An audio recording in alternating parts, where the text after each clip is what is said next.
Mornings with Brian. Moody Radio Cleveland. 103.3 at 6 to 9 a.m.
A House vote on impeaching Homeland Security Secretary Alejandro Mayorkas could come as early as today.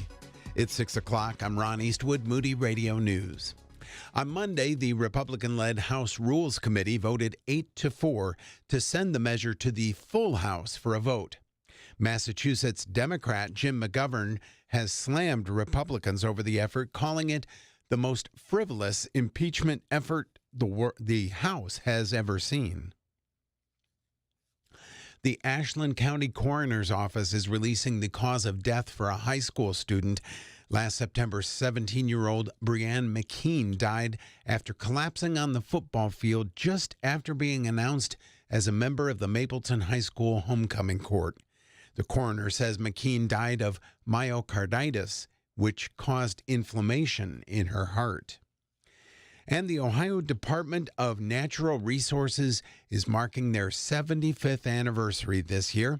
Department officials look after over 800,000 acres of property. That includes 75 state parks, 24 state forests, 143 nature preserves, and 150 wildlife areas. Sports and weather just around the corner. It's not insurance, and that's a new way of thinking for some families. Christian Healthcare Ministries is a credible way to meet family healthcare costs affordably, biblically, and effectively, whether starting or growing your family. Serving families as a nonprofit healthcare sharing ministry for over 40 years, CHM has offered families the freedom to choose how they would like to meet healthcare costs. Be pleasantly surprised and find answers to your questions at chministries.org/Moody. That's chministries.org/Moody. In sports, the Cavaliers extended their winning streak with a 136-110 blowout of the Kings. Here's your Moody Radio Cleveland forecast. Mostly sunny skies, highs in the mid-40s.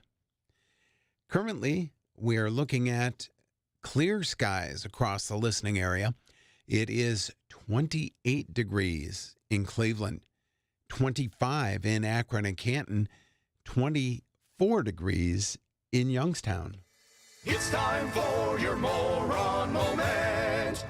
Phyllis Wheatley was the first African American to publish a book of poetry, poems on various subjects, religious and moral, in 1773. Born in the Gambia and sold to the Wheatley family in Boston when she was just 7 years old. Wheatley was emancipated shortly after her book was released.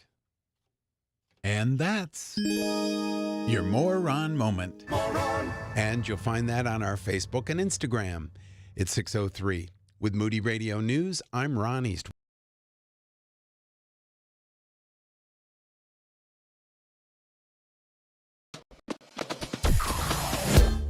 Mornings with Brian.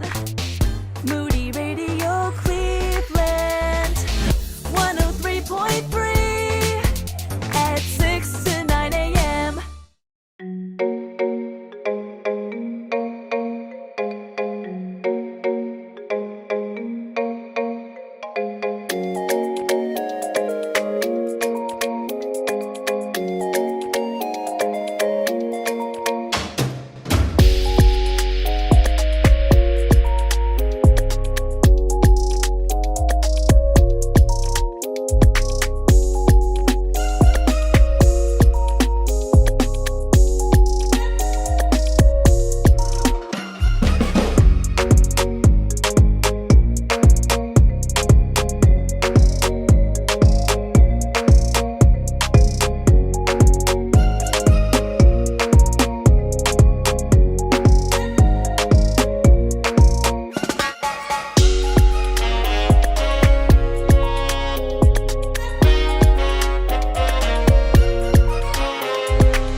CRF Mornings with Brian. Hey, guys.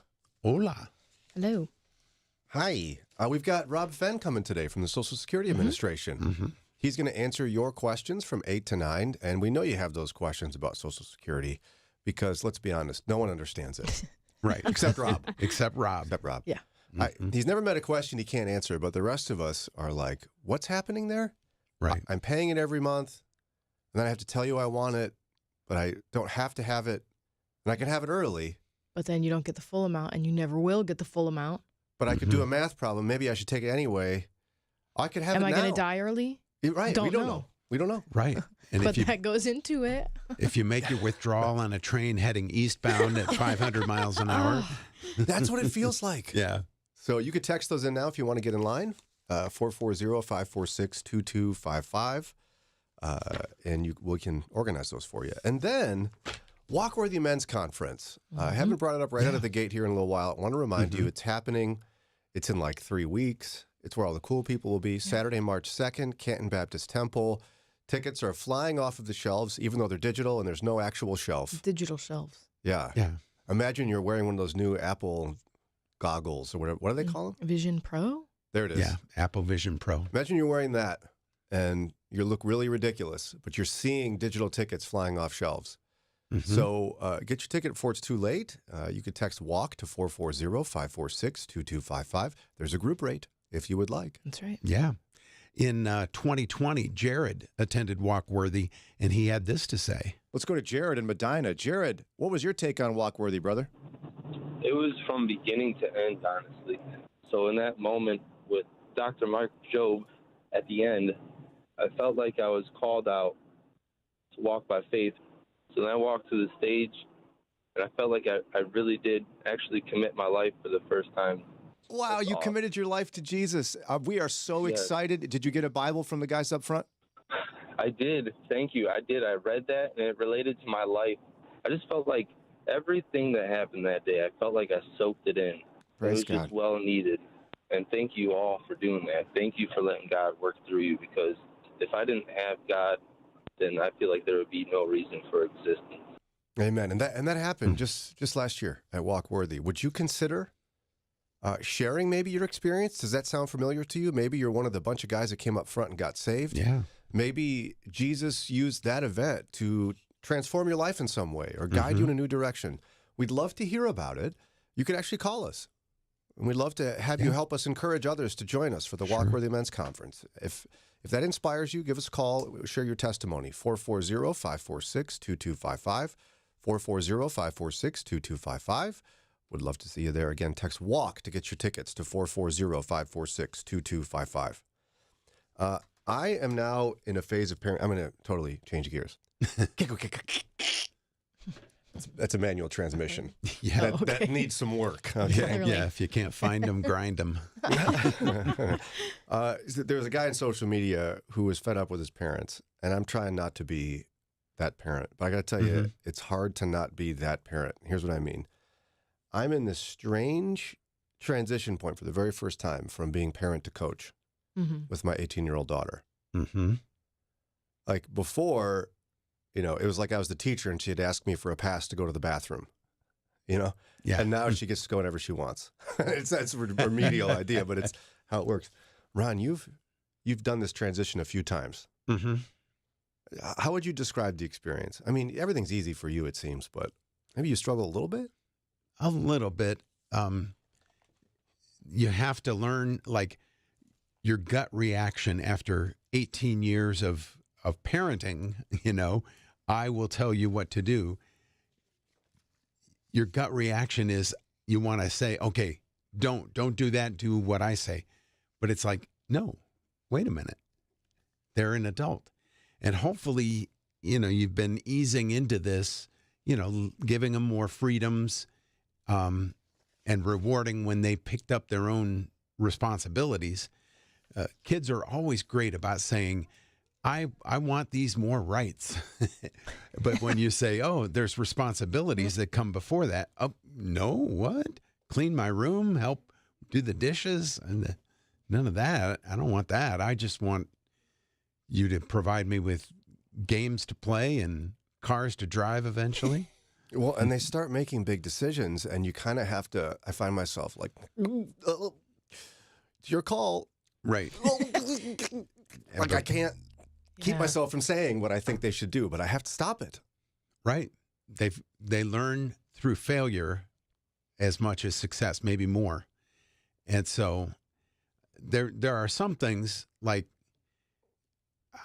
I can't come up with a good analogy that's not over the top, but there will be some things that you obviously step in and say, no, that is a bad idea. Mm-hmm. But most things, you let them make the choice if that's what you really want, sweetheart. Because you want what's best for your kids. You want their lives to turn out just as you imagined for them, which perhaps is the problem. But I want to get to more on that in a minute, because there was a set of parents, I think, who were doing their very best to influence their adult son, to care for him, love him, and he had enough. We'll talk about that here in just a minute, but I can't resist the opportunity. We got Willie in South Euclid on the line. We're going to shift gears again. Willie, you got a Walkworthy testimony for us. Tell us about your experience at Walkworthy. Yeah, I hope I don't get choked up in the process of telling the story, but I was actually the very last person to come up front with Dr. Mark Jobe, and I had came up and made a bold statement. And what it was about was, I live in the greater Cleveland area of South Euclid on the east side of Cleveland. In our community, in our neighbor communities, the kids, it's just the violence that the kids are undertaking. And the bold statement was to get involved, to do something about it. And so at our church, on Thursday nights, we have a mentoring program. It's myself and three other fine men. We spend time with the men, and we talk to the young boys about what is it like to be a man in today's world. And we also actually make biblical applications behind whatever the topic of discussion is.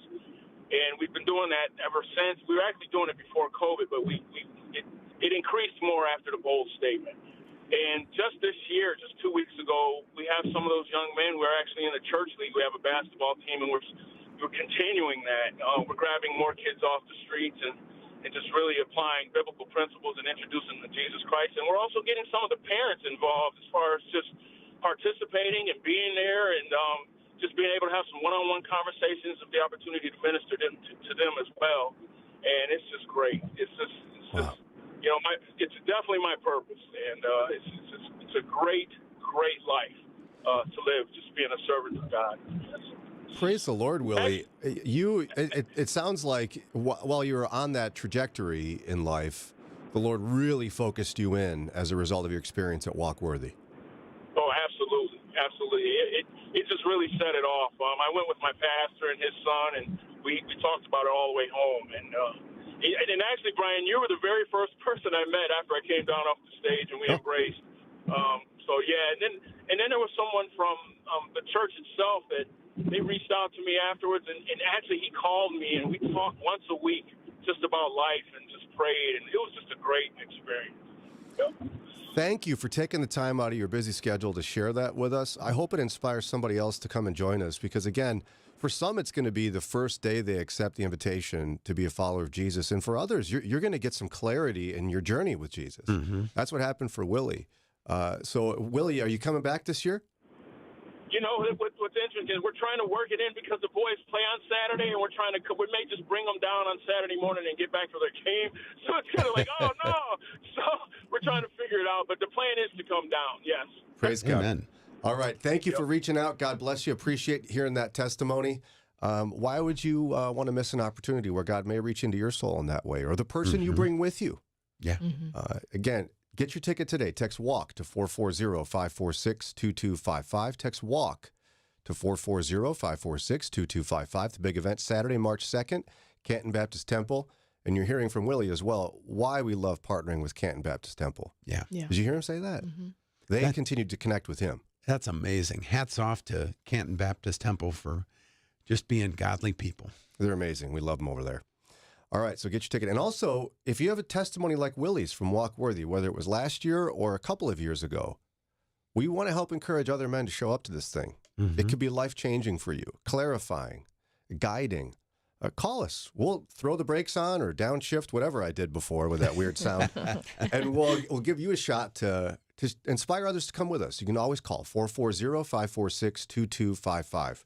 And barring that, we're going to get to the young man who had enough of his parents wanting the best for him. Kinda. You have less than a month to prepare to gather with like-minded men facing similar challenges and needing encouragement like you. Walk Worthy 2024 is Saturday, March 2nd at Canton Baptist Temple. It will feature Mark Joe, James Ford, and Nick Gatsky giving powerful messages as well as time for worship and food. Don't miss out. Register now. Text WALK to 440-546-2255 or go to moodyconferences.com.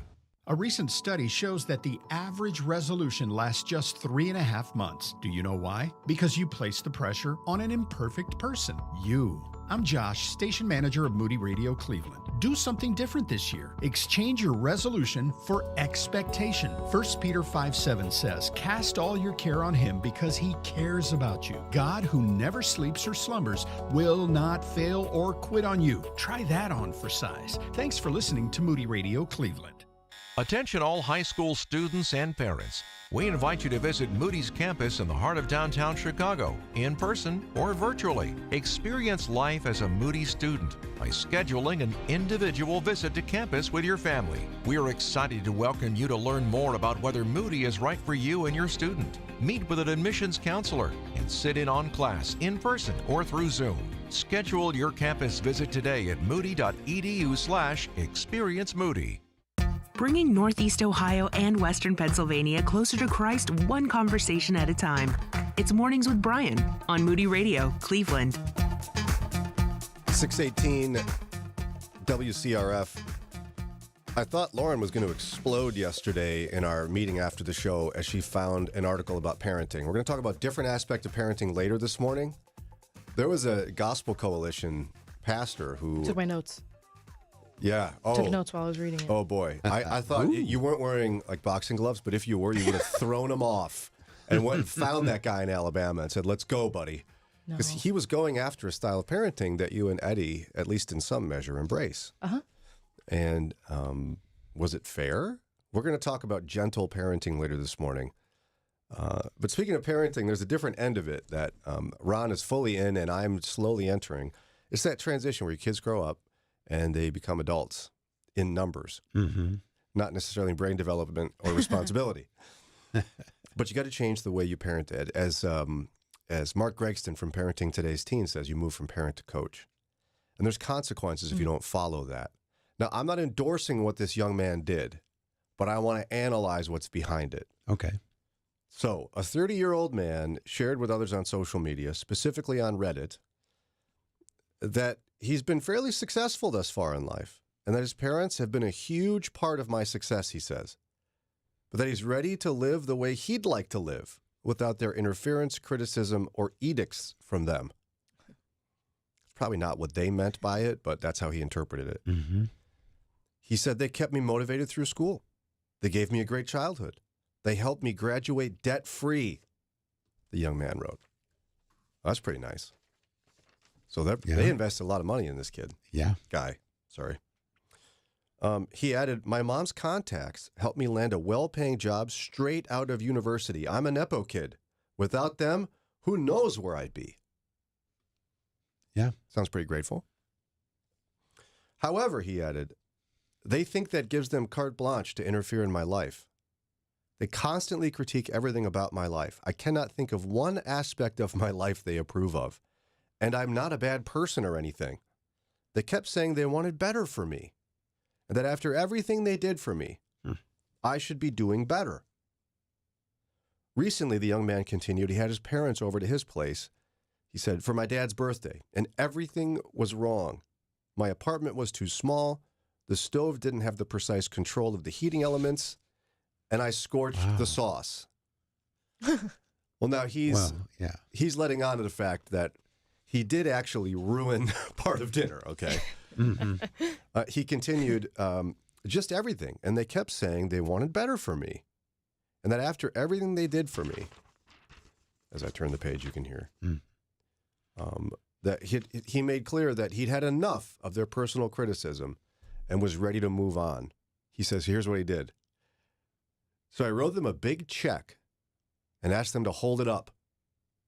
I took a picture of them holding the check. They asked me, what's this for? What are you doing? He said, I just wanted them to accept that I don't owe it to them to live my life how they want.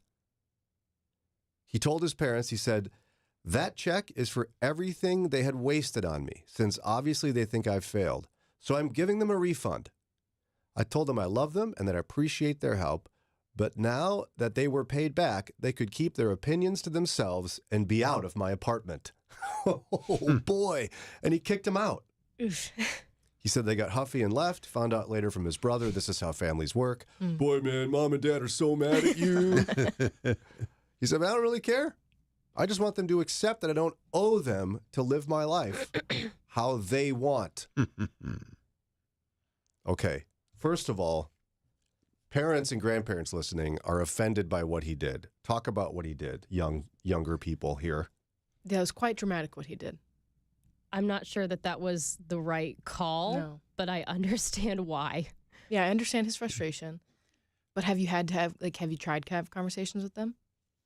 Or was this just like you've been, shoveling it all in under the rug or whatever and not talking about it, and then you just burst? In a creative yet dramatic. Yeah. I mean, it's like they won the lottery. It's like, here, I hold up this check. I'm going to take your picture. Smile. Yeah. I don't owe you anything anymore. Yeah. Full refund for the loser that is me. Yeah, first off, the check wasn't big enough. I don't care how big it was. It wasn't big enough for what they've invested in him. Oh, boy. Yeah, just braces. Oh, boy. Yeah, second, if he really was not living up to their expectations and he wrote that check, it would bounce. I don't believe he sincerely wrote a check and gave it to them that they could cash. That would be a big check. Maybe big to him is $1,000, but I'm talking 7-8 figures they've invested in you probably over time. So Ron, I mean, debt-free from college. Yeah. We just started a kid on braces, 2,000 down, bam. Yeah. And we owe like 4 more. And obviously not that most parents will measure their kids by how much they spend on them, but unless he's like a Fortune 500 CEO, whatever he gave them was not enough. But to be fair, parents, we have a tendency to maybe meddle a little too much in our children's lives, although it sounds like he has a flair for the dramatic. And I can't relate to that at all. Yeah. He is overstating everything and understating his flaws or whatever, his contribution to the disagreements. I know he's thinking, bam, there, I did it. I won. But no.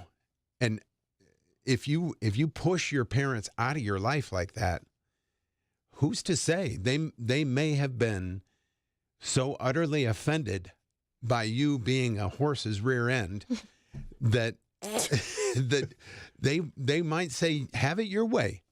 I don't know you anymore, kid. Yeah. Maybe you don't owe me, but I don't know you, and be gone. And 20 years, 30 years, you may never hear from them again. And you'll wish that you had been a little more considerate. This is why we have Ron Eastwood around. Right. I mean, you spoke for a lot of people who heard that story and were outraged at what this kid did. I mean, did they ever ask for, it's not like he didn't say that they were asking for money back or throwing it in his face how much money they spent on him. No, they weren't. However, it sounds like they had a critical spirit where they, out of a good heart, what they wanted is the best for their son. And that's proof. It's proven by how much they invested in his future and cared about him. Yeah. And so it sounds like they continually wanted to remind him, we want the best for you. There's better for you. This apartment's kind of small. You could do better because you're great. You're awesome. I'm giving them the benefit of the doubt here. This is their heart. Mm-hmm. Right. But here's what I want to examine. Here's where we got to flip it on its head. Take all the offense away. Mm-hmm. He has one core principle that he's poorly expressing. He's saying, I don't owe it to them to live my life the way they want. As in, parents, he's saying, parents, I don't owe you anything. He's saying, I don't need you to worry for me because I'm all right. I don't want you to tell me it's time to come home. It's a song, by the way. Yeah, Billy Joel for Daria. I mean, how do we feel about that principle? Like, does my oldest daughter, Grace, does she owe me now that I've raised her? She's 18.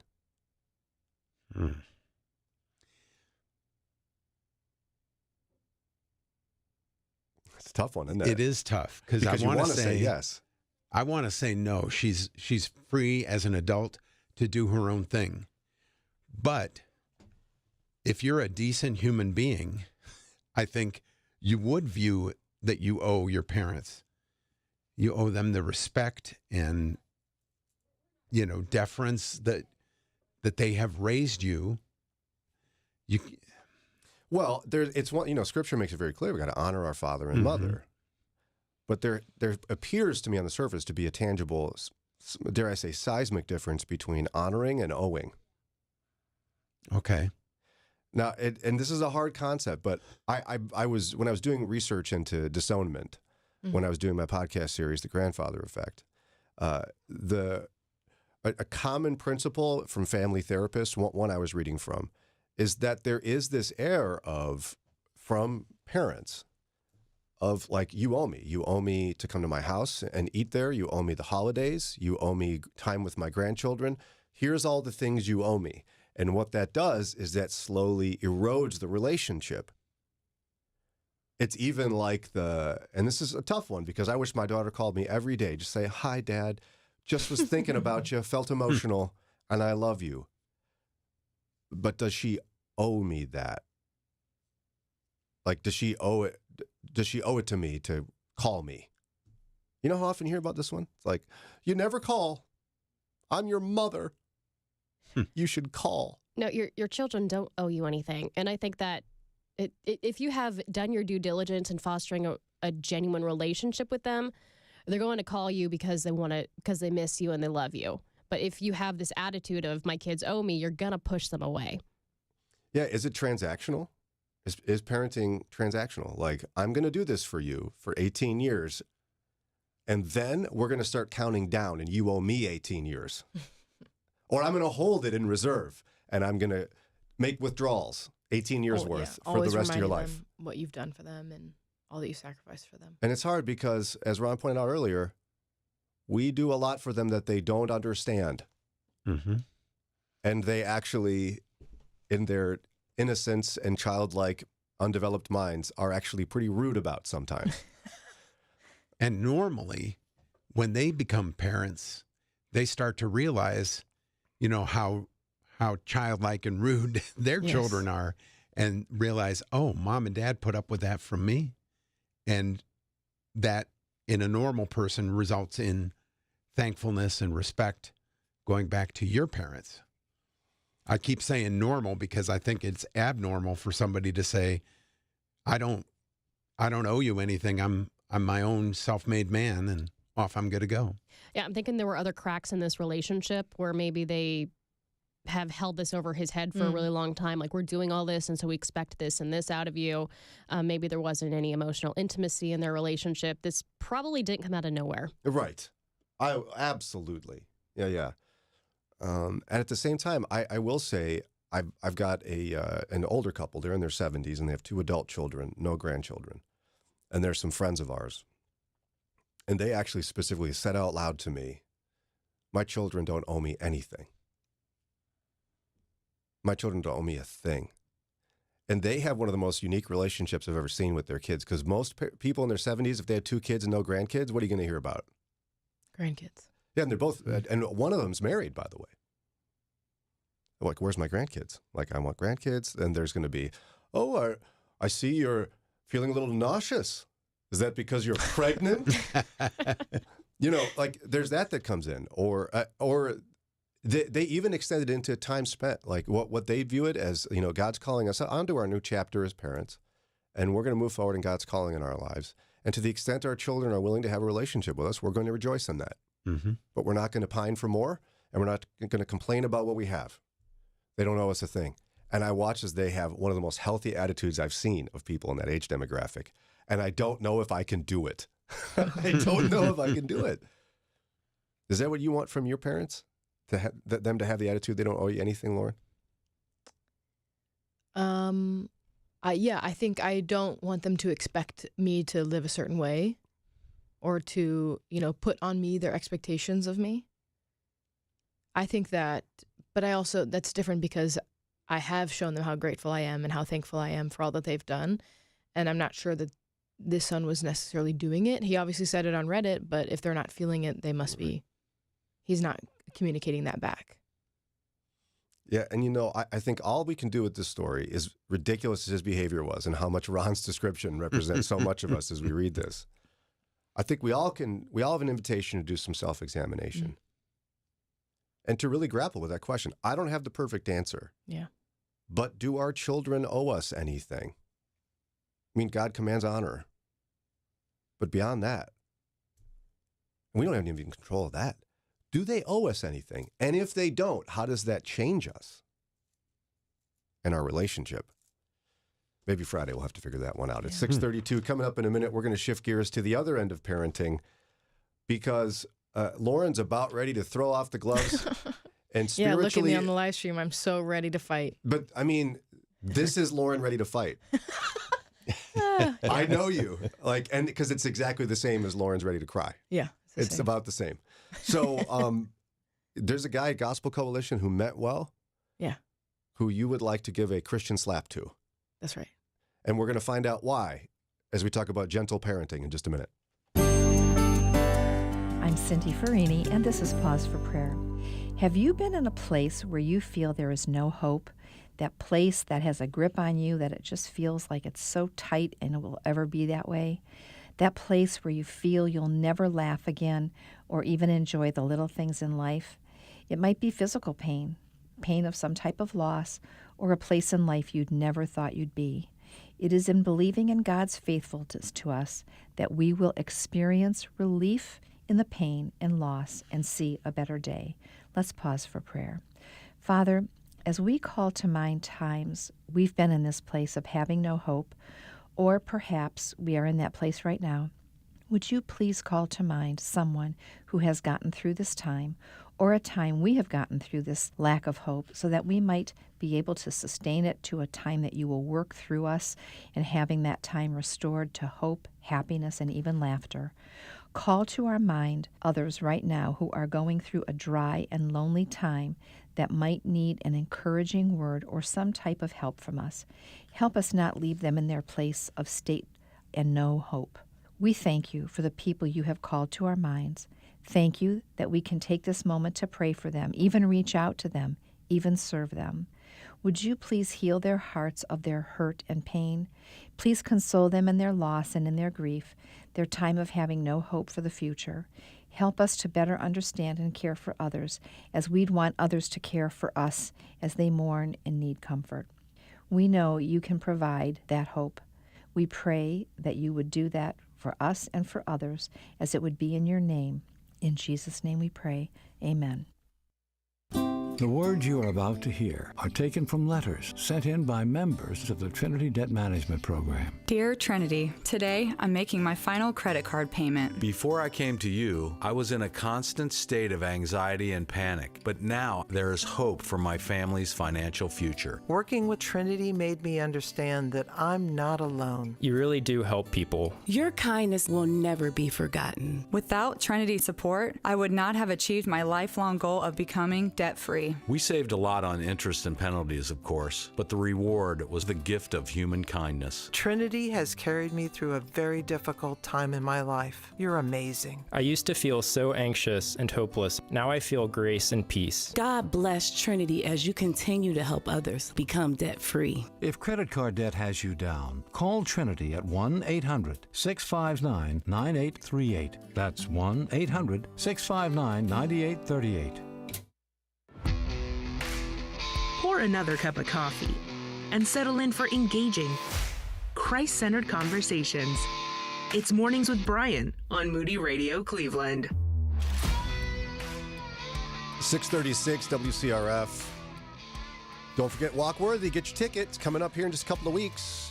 Tickets are going fast. Saturday, March 2nd, Canton Baptist Temple. Dr. Mark Jobe, Dr. James Ford, Dr. Nick Gatsky, all Moody Bible Institute graduates. We're going to do a live-to-tape thing of the show. We'd love to have you see that. So come join us. Text WALK to 440-546-2255. Text WALK to 440-546-2255.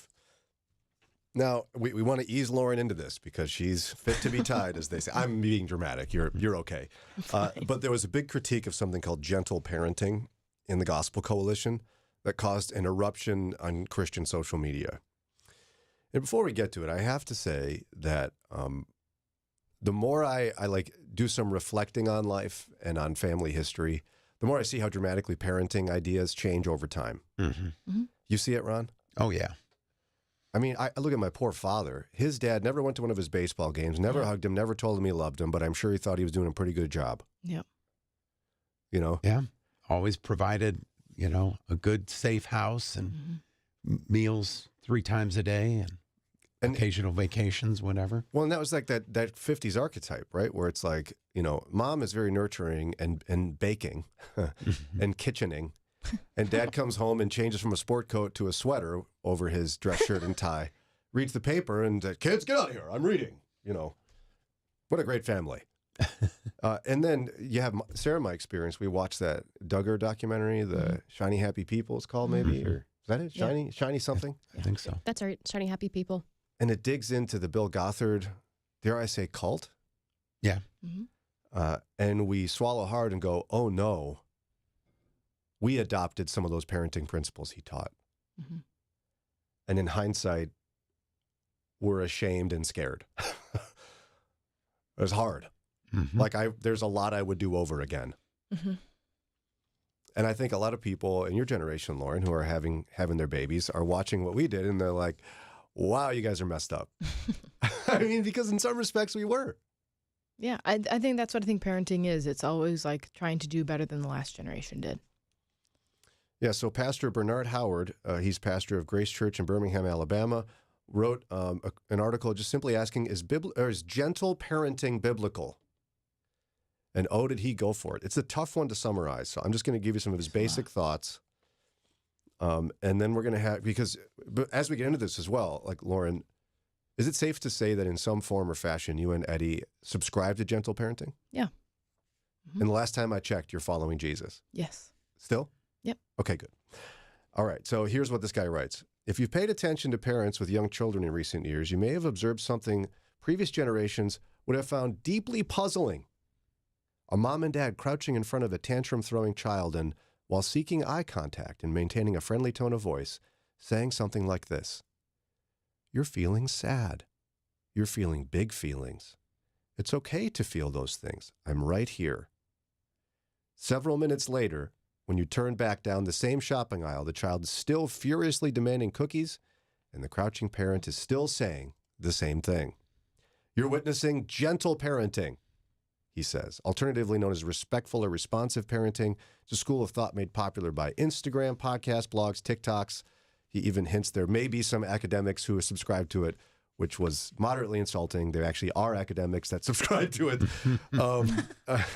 He said, gentle parenting is hard to define in one crisp sentence. Jump into the world of gentle parenting and you'll find a constellation of related practical suggestions rather than a grand unified theory. Some of the tips are brilliantly insightful. Like, for example, instead of issuing an instruction that may lead to confusion, like, time to leave the playground, present your toddler with a choice. Would you like to leave the playground in 2 minutes or 5 minutes? Or how about this one? Instead of worsening a nasty atmosphere between two fighting toddlers, diffuse the tension with playfulness. This room doesn't have enough robots. Who wants to be a robot with me? Or instead of removing a child's pacifier unexpectedly with a grim tear off the Band-Aid attitude, you hold the pacifier fairy's coming. Mm-hmm. You have it fly away, or a presents exchanged. I've seen that one done before. He goes, I love those suggestions, and I love the general principle of being aware of a child's feelings and seeking creative ways to avoid treading on them unnecessarily. If gentle parenting were just a mood board for solving parental difficulties in non-confrontational ways, I'd have nothing to say against it. But when you dig more deeply into the underlying concepts of gentle parenting, you'll find at least two principles that stand opposed to the Bible's teaching about parenting. So he thinks there's two aspects of gentle parenting that are contrary to Scripture, and therefore he's saying you shouldn't do it. Right? I believe so, yeah. The first one, he said, is that at its core, subscribers to gentle parenting are encouraging parents to draw on the goodness within their child. Like, he's saying a foundational principle of gentle parenting is that if you can just speak gently to your child well enough, you can draw on their inner goodness and bring that out. And he's saying that's unbiblical. Well, okay, yeah, hello. I mean, that's not a hard one for me to refute. We're all sinful. The Bible. Yeah. All of it. Okay. And we'll have Lauren respond to that in a minute. The second one, he said, is that rewards and punishments only modify surface behavior without addressing inner feelings. He says, and generally speaking, gentle parenting scorns rewards and punishments as the discredited tools of traditional parenting. Christians should share gentle parenting's goal of influencing inner feelings, he says, which might call shepherding a child's heart. However, from a biblical perspective, he says, and it's hard to overstate the importance of this. Be overstated to you, Lauren. Rewards and punishments are vital in shepherding our children. And he goes on to make an argument at which we have the responsibility as parents to punish our children. Rewards and punishments are a key aspect to biblical parenting. Like, you should worry about their feelings, but at the end of the day, they need to experience punishments because that's part of the Christian life. And whether that punishment is a physical, you go grab a switch off the tree and I'm going to spank you with it, or you stand in the corner and I'll tell you when you can get out. Well, so, there's a range of punishments, right? Now, he quotes that particular passage, spare the rod, spoil the child, okay? No. Spoil the child is not in the Bible. Sorry? That's not the passage. Sorry? What was it again, Lauren? It's just like, it's something like spare the child and I can find it. Yeah, it's something else. But it's not that. But it's not spoil the child. There's a child and there's a rod. Yeah. Okay. And so he goes on to say the Bible arguably stops short of mandating physical punishment because the rod, he said, can be viewed as a symbol. But if the rod is a symbol, it's surely a symbol of painful punishment, the kind of punishment that a child will register as punishment. Loving parents are biblically required to make use of the rod, and physical punishment is one way to fulfill that requirement. The way he writes it and the way I interpret his writing, whether it's fair or not, is he's saying it doesn't have to mean physical punishment, but it probably should. Is that how you read that, Lauren? Yes. Okay, let's go back to the big one. He says gentle parenting draws on a child's inherent goodness. What do you do with that? Well, so first of all, he doesn't really understand gentle parenting. Okay. That's just like, he gets it wrong from the outset. Yeah, he totally gets it wrong. He thinks it's only about catering to your children's emotions, and that's not quite it. And the good inside that he's talking about is one person's phrase, one influencer's phrase, how she tells people to talk to their children. That's not the philosophy of gentle parenting. That's one person's phrase that she uses. That's not like the core philosophy of gentle parenting. So he took one person's interpretation of it and said, this is everything. And that's not necessarily a fair assessment. Exactly. Because you don't subscribe to that. You're a Christian. Obviously, you don't subscribe to Trey and Ellis's inner goodness. No, they are sinful and they're bad. So, and that's just like, you see that as soon as you have children and they turn like that 15 months old and they start doing naughty stuff, you're like, ooh, you're sinful. And you see it right away. Of course, everyone is not good inside. That's contrary to Scripture. But the only things that he looked at were secular views of gentle parenting. He only quoted secular views of gentle parenting. He didn't look at any Christian influencers, parenting sites, whatever you want to talk about, that are gentle parenting. So, of course, you're going to have things that you disagree with because it's a secular view. So he's almost setting it up poorly enough that his argument is irrelevant? Yes. Yeah, straw man. Yeah, and also his setup is gentle parents don't discipline their kids, and we must discipline or punish our children. He's only talking about discipline. Gentle parenting is much more than just discipline and punishment. It's an entire philosophy of how you parent. Discipline and, punishment is a part of it.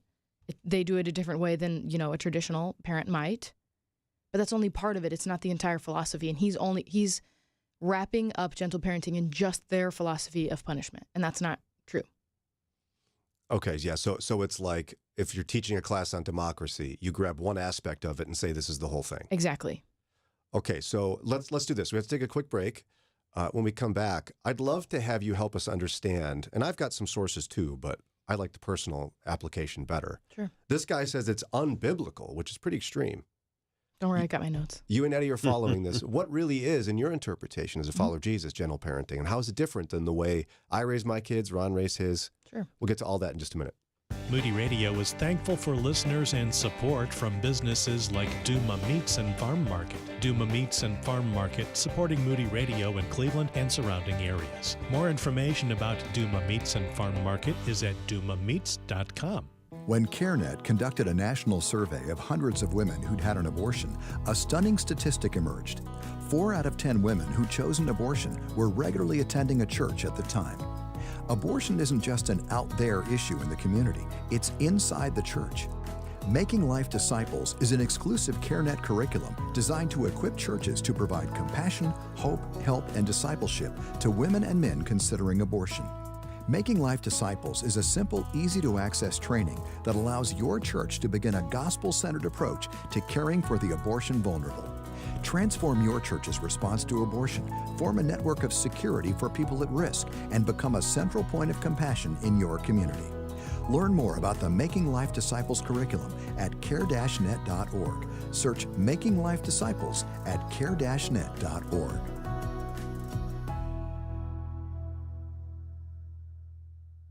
Join the conversation by call or text at 440-546-2255. It's Mornings with Brian on Moody Radio Cleveland. WCRF 649. Remember, Walkworthy, Saturday, March 2nd. Get your tickets. Text WALK to 440-546-2255. There was a pastor from Alabama who wrote an article in the Gospel Coalition.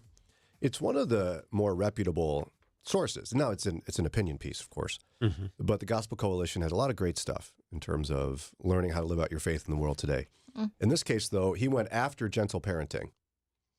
He was like, kids these days, as in like millennials, raising their kids all crazy like, unbiblical. He says, parents must punish. Gentle parents don't punish. Lauren's over here being like, hi, I'm a gentle parent, and you don't get it. Mm-hmm. Yeah. Help us get it. Okay, so we talked about he doesn't really understand gentle parenting, and he also has wrapped it up in, he's only looked at secular viewpoints of gentle parenting. Yeah. Everything he's quoted is secular people. And he also is saying the entirety of gentle parenting is the way they discipline. Like the only difference in gentle parenting is that how they discipline, and that's not true. It's an entire philosophy of parenting. So the philosophy of gentle parenting would be understanding child development and brain development in a child. And so you are understanding that, okay, my son is 3. A 3-year-old doesn't understand that it hurts someone's feelings when you do something. Or that when he lies about if he ate 2 cookies when I only told him he could have 1, that's lying. He doesn't understand that. He's not capable of processing that. No. Okay. He doesn't get that. He doesn't just come born and know that that's lying, that it's wrong, and that is a sin against me, his parent, and a sin against God. They don't know that. And so it's kind of bringing it down a notch and saying, okay, they need to be taught this information. And it's not just about behavior modification. It's not, I want you to act this or I want you to stop lying. It's, I want your heart to change. It's a change of heart, not just a behavior modification. I don't want you just to change because I asked you to change, or you're changing because you're scared that I'm going to hurt you, or you don't want me to spank you and you're scared of being spanked and you don't want to be hurt, so you're not going to lie. But you're not lying because you know that it's wrong and that it's a sin against me and it's a sin against God. And it's changing of the heart in that way, not just doing something because you're scared of being spanked in this instance.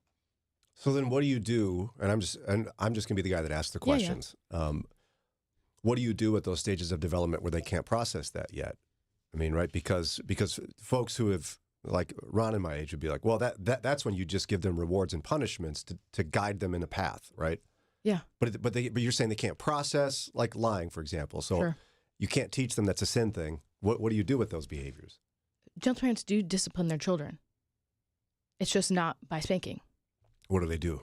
So say, okay, so we have a dance party every night with Trey in our kitchen before bedtime. Aw. And he starts screaming wildly. And I'm like, hey, Trey, we're not screaming anymore. It's too loud. You don't need to be screaming in the house. If you scream again, we're going to stop the dance party and we're not going to have a dance party anymore. So you're taking away the thing that he loves and is enjoying because he's not able to follow the boundaries and instructions that have put in place. And so gentle parenting is, I was talking to my friend about this yesterday, processing my thoughts. High power or authority. I am the authority and I have power in this family. I'm your parent, but also high flexibility. And so you have authority in the house. I'm setting rules and boundaries and guardrails for this child so that they can follow this path. But I'm going to be flexible within those guardrails to know that he's a kid and he doesn't understand some things. And I'm not going to, expect him to understand what lying means or expect him to understand that you're hurting someone's feelings when he doesn't know what that means yet. And he has to be given the grace and the room to understand that. And we as Christians are given grace and room to understand that by God. Why would we not give that to our kids to give room to understand that? Yeah, and that's where, when I was reading one of the commentaries you sent me of pushback from Christians who subscribe to gentle parenting like you do, they were like, wait a minute, shouldn't our parenting reflect the character of Christ? Yeah. And I was like, oh, wait, okay, so if I'm constantly threatening to spank so that you conform to my expectations, that's not feeling right anymore, is it? Yeah, and in this Gospel Coalition article, when he's giving his biblical viewpoints for punishment, he's only picking out verses that are talking about discipline. And he's not talking about the entirety rest of the scriptures of the fruits of the Spirit has gentleness.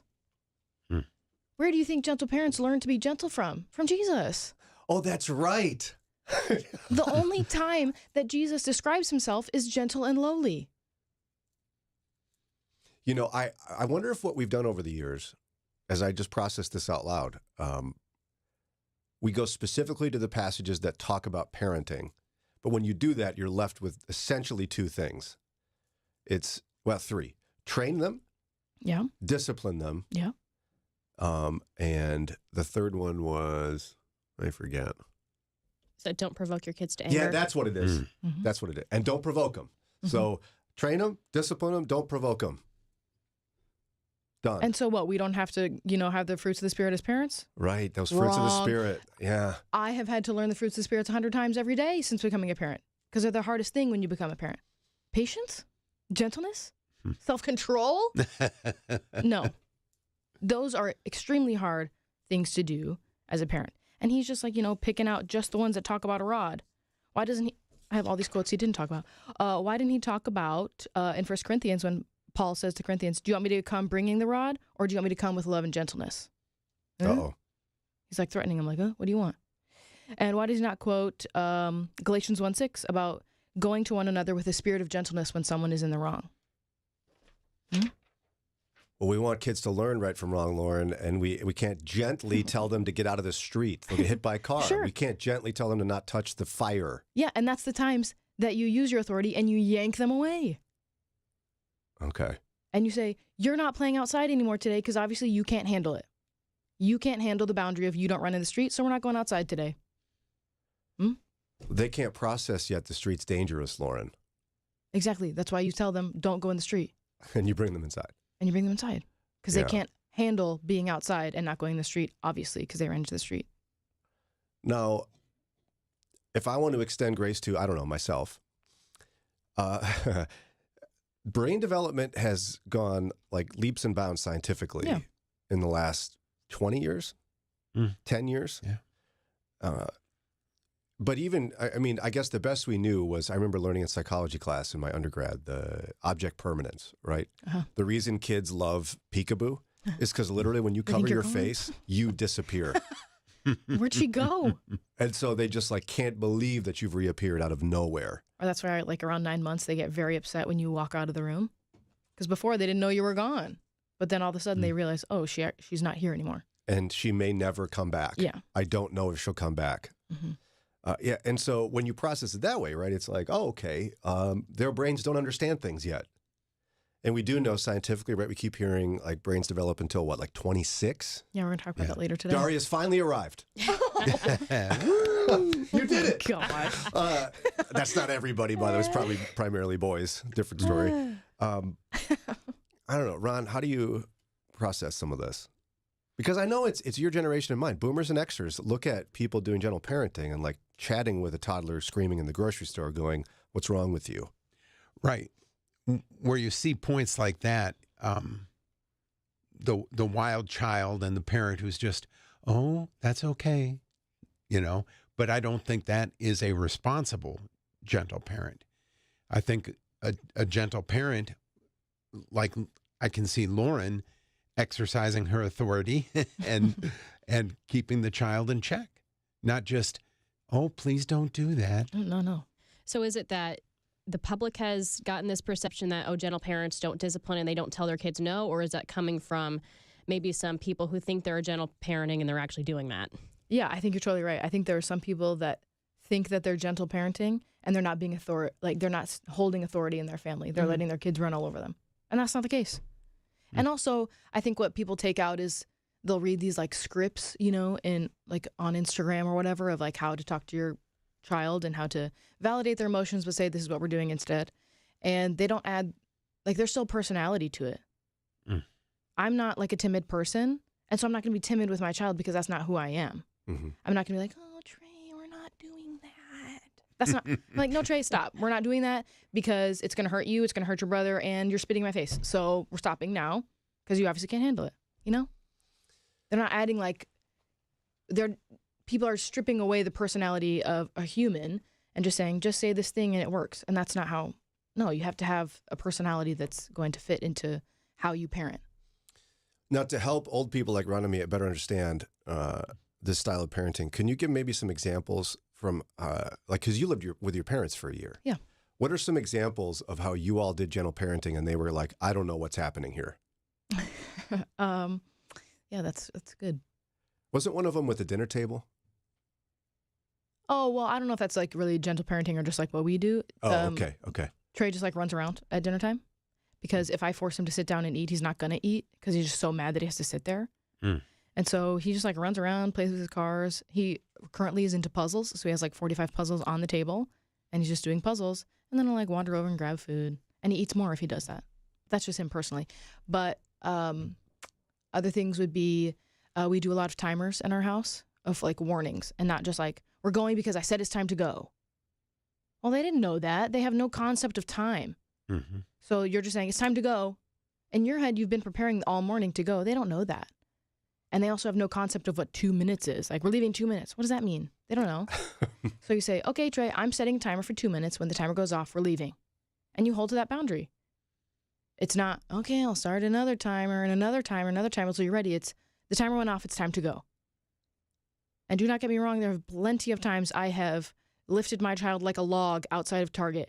Time to go. You're not leaving, Kate. Time to go. And you just manhandle them out. And you take them out. And you're holding the boundary. But it's gentle because what you're saying is like you're giving them the patience to like set a reminder. Like we're not. It's time to go. I'm your mom. Do what I say. Obey immediately. Right. What you're saying is they don't understand time, so we're going to be leaving soon. I'm going to set a timer, and when it goes off, it's time to go. And that's more gentle. Yes. And when the timer goes off, you hold that boundary. You're not like flopping all over the place and like, you know, fighting with them, arguing with them. Nope, it's time to go. I told you the timer I told you when the timer was off, we're leaving. So we're leaving now. And if I'm understanding you correctly, your goal would be that eventually, as he's able to process it, you're able to teach your sons like why you ought to do X, Exactly. Y, and Z, Exactly. so that they don't become like Eddie Haskell for us old people, who knows how to behave well in front of adults but does whatever they want when they're not looking. Yeah, you want the heart change to be a part of it. Not just don't hurt your brother because that's mean. Well, okay, then I won't hurt him when you're here because you won't see it.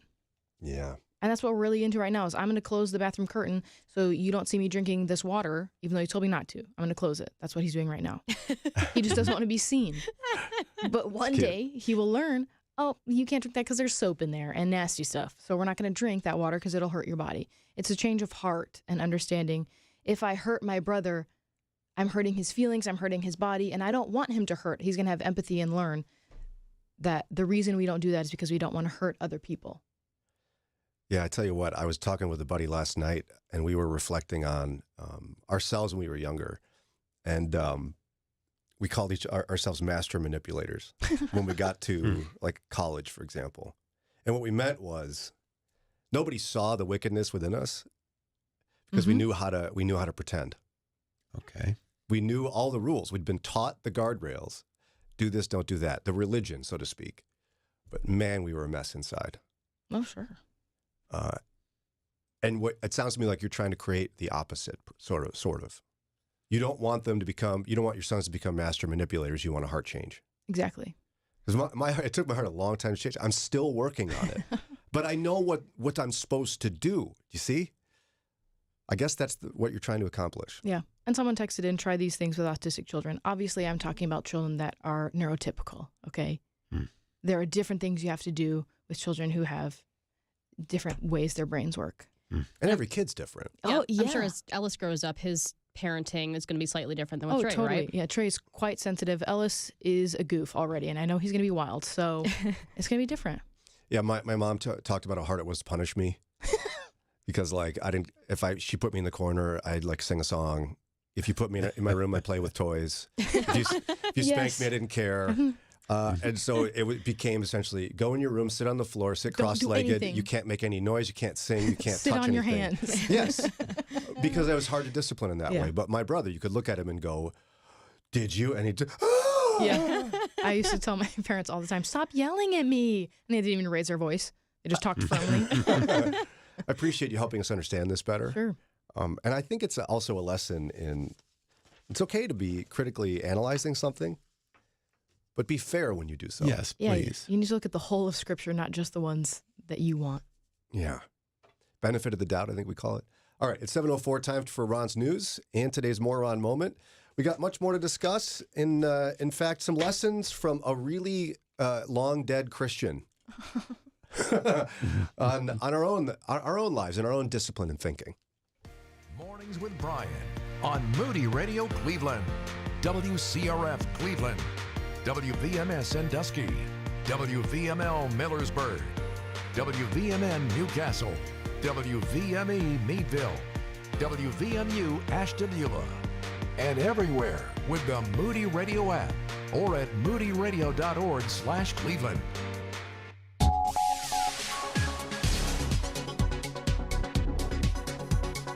Central Command is still assessing the casualties from U.S. airstrikes in Iraq and Syria.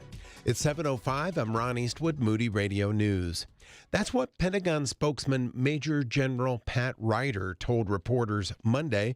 He said the goal of Friday's strike was to target the Iranian-backed groups responsible for the attack in Jordan that left 3 American soldiers dead and dozens wounded. The trial of a rideshare driver who is accused of rape begins today in Summit County. Police say 24-year-old Mohammed Rida is accused of raping at least 8 women whom he offered rides to from 2020 to 2023 in Akron. And Pennsylvania state officials who deal with solar issues have created a new resource for residents.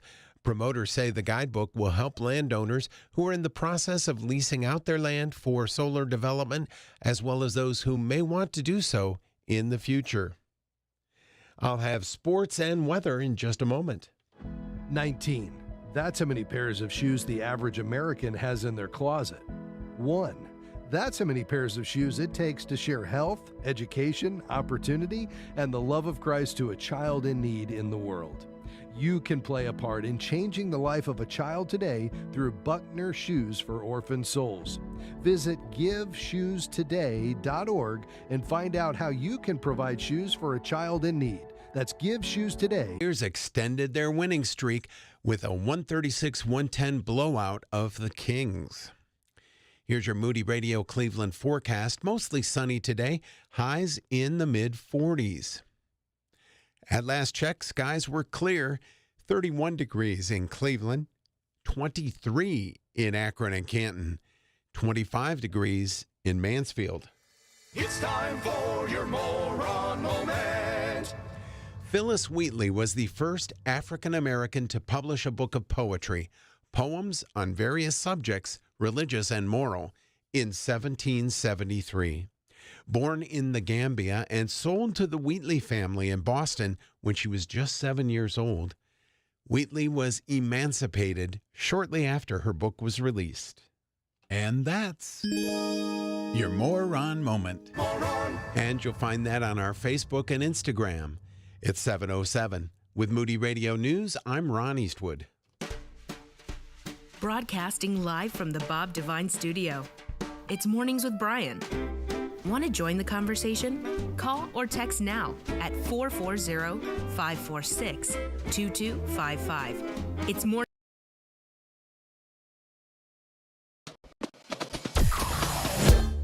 Mornings with Brian. Moody Radio Cleveland. 103.3 at 6 to 9 a.m.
get your Walkworthy Men's Conference tickets. It's all the rage. It's what the cool people are doing. Even Lauren and Daria will be there. They're not even men. This will be my 7th or 8th, and I will still be there. And but at least still I'll have not a Daria man. with me. I won't be the only lady in the audience this time. So you guys will sit on each side of me and tell me what to do? Is that? Yes. Okay. With Well, the other woman from the conference team who will also tell you what to do. So I'll have 3 women telling me what to do. Yes. Well, we know the conference will go well this time. I can promise you that. Okay, so get your tickets now. Text WALK to 440-546-2255. Text WALK. And again, it's Saturday, March 2nd, Canton Baptist Temple.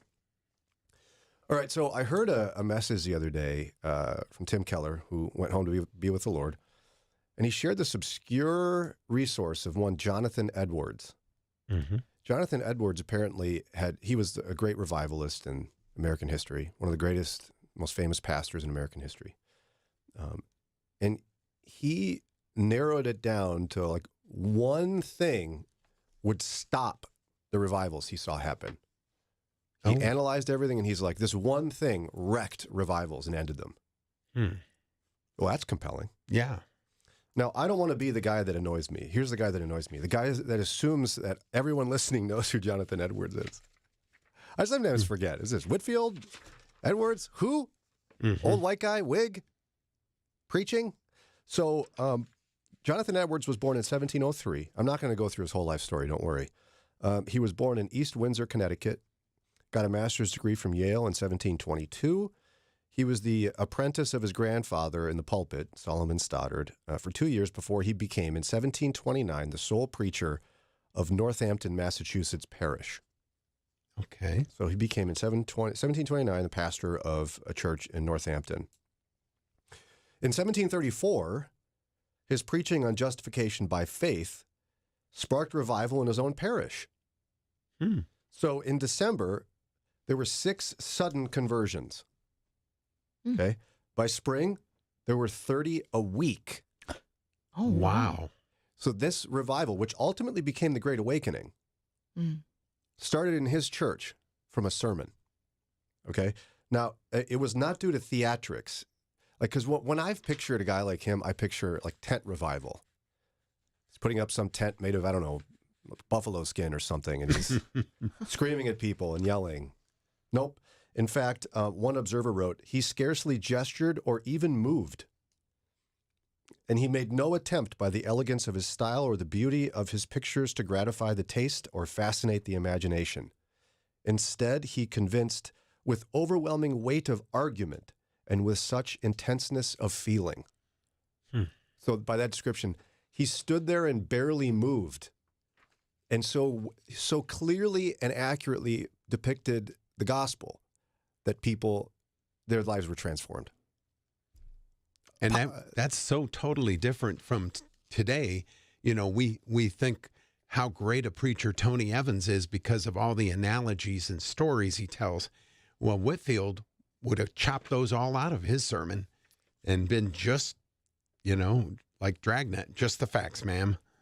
Yeah, and in fact, interestingly enough, Britain's George Whitfield read a bunch of Edwards' works that he published and really credited him as the origins of the Great Awakening. It was the teaching and revival in Northampton, Massachusetts that brought that about in America. And we all kind of hear people pining for those days. Oh, if we could only have another Great Awakening in America. Yay, another one. Now, Edwards is also known as the guy who wrote the sermon, Sinners in the Hands of an Angry God. Right. Unfortunately, as our friend Josh Moody said yesterday on the air, it would be wrong to presume that characterizes him, that one message.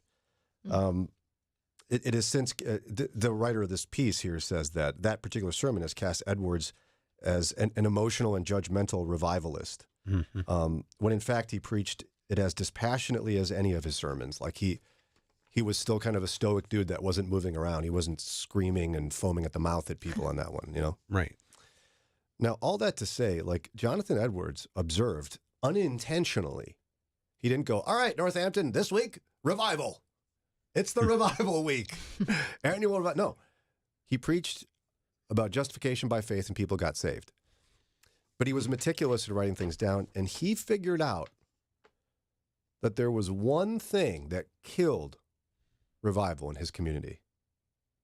What was it? That's the question. Yeah. I'll give you the answer and talk through some of his really interesting conclusions. As I heard from Tim Keller, I did not find this myself. I don't really read that much. I just take other people's great ideas. We'll get to this here in just a minute. Moody Radio is thankful for listeners and support from businesses like Duma Meats and Farm Market. Duma Meats and Farm Market, supporting Moody Radio in Cleveland and surrounding areas. More information about Duma Meats and Farm Market is at dumameats.com. Your gift to Moody Radio is used by God to bring about genuine life change. It just drives me every single day to learn more about God and get more into His Word. And I've noticed that my relationship with God's been getting closer. Why not help others take their next step with Christ? You can start making a difference in someone else's life immediately and eternally. Click donate at moodyradio.org/Cleveland. Prayer. It's the bridge between your panic attack and the peace of God that passes all understanding. If you'd like our staff to pray for you, email your request to prayerworks@moody.edu. Join the conversation by call or text at 440-546-2255. It's Mornings with Brian on Moody Radio Cleveland. 718 WCRF. I was minding my own business, driving to work the other day, and it takes me at least like 12 hours, it feels like, but actually one, to get to work. And I found that I can fit in one Tim Keller sermon per commute, per half of commute. You know what I mean? Oh, as in, like, I go two ways. Oh, sure. Right, there and back again, as Bilbo would say. But on the way to work, I can listen to a Tim Keller sermon. And he got to this point that I'm sharing with you now about Jonathan Edwards. Tim Keller was a voracious reader, pastor in Manhattan. And he read some random obscure work of Jonathan Edwards, where Jonathan Edwards, the famous revivalist from the 1700s, was able to diagnose what ruined the revivals he watched. So picture this, Northampton, Massachusetts, he's not really a dynamic speaker, but bam, revival starts happening. People getting saved, boom, boom, boom. 30 a week, and more and more and more. What ruined it? When fighting broke out in the church community. That'll do it. Controversy, quarrels, fighting. As soon as God's people in his community started arguing about things, it was over. And he tried to actually diagnose, okay, fighting, but what caused the fighting? Right. Smart guy. And he was convinced, his conclusion, it's the one thing that kills community, the thing that kills revival, the thing that kills spiritual vitality more than anything else, and he said it was spiritual pride. Oh. And then he gave 6 different aspects of what spiritual pride is. And I want to go through just a couple of them and chat about them together. Because, I don't know, in recent history, especially in the American church, I'm feeling convicted. We wonder why the church is such a mess right now in America.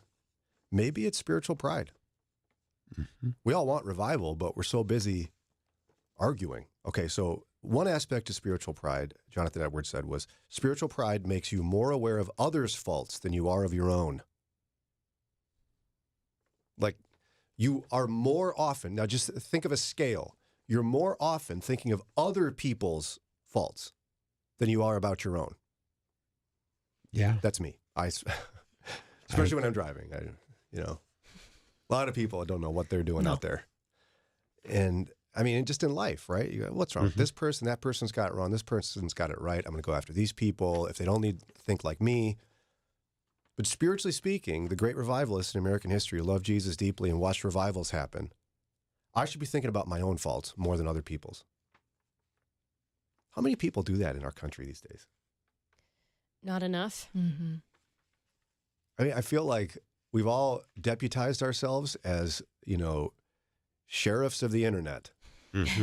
And our primary objective as Christians is to go on there and tell all these idiots what they're doing wrong. Yeah, we do that a lot.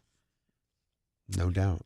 But we need to be more aware of our own faults than we are of others. In fact, spiritual humility, the opposite of spiritual pride, disposes you far more to be aware of your own faults than others. We must be aware deeply of our own faults and therefore grateful to Jesus that he died for them. Another aspect of spiritual pride that ruins community, ruins Christian community, ruined revivals in the 1700s. A spiritually proud person is dogmatic and sure about every point of belief. Proud people cannot distinguish between major and minor points of belief because everything the proud person believes is major. This one gets me. It's not even just that they make everything major. Here's how I see it today. People are so confident, they're like 100% sure their understanding of the gospel and scripture and how to live it out in America today is 100% perfect. And if you don't agree with them on every point, you might not even be saved. You know, like one of the first things we learned at Moody is the 3 divisions of dogma, doctrine, and opinion. And that has helped me so much in my life. Teach us, sister. So dogma is, these are the essentials, this is salvation, these cannot change. To be a Christian, you have to believe these things. Dogma. Yeah.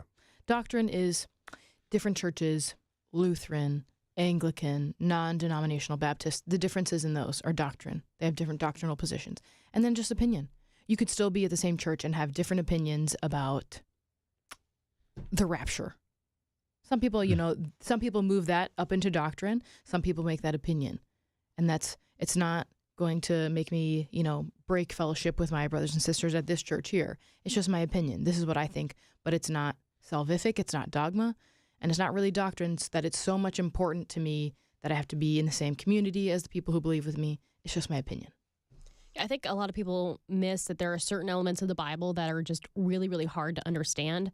I think of Daniel. He's writing down stuff and he says, I don't know what this means. He says, you're not supposed to. Someone else is supposed to understand this. And I feel like we're still potentially in a time period where there are certain elements of the Bible that we are not meant to understand. So it's okay that we have different ideas about them. Yeah. And yet here's what I observe anecdotally. And it's not always this, but you see a lot of it, especially online. It's I want to find out who's in and who's out. Like, this is my goal. Like, I don't know what side you're on, but I've got a side, and it's the right one. And it includes my Christian faith. So I'm going to put all these things over here. And if you're not in them, you're out. Like, if you violate one of my ideas of thinking of what it means to be a follower of Jesus in America today, again, you might not be saved. I see it all the time. And I won't even use some of the words, but there's little trigger words people use. They call that person whatever. Oh, they're just one of those people, and they're out.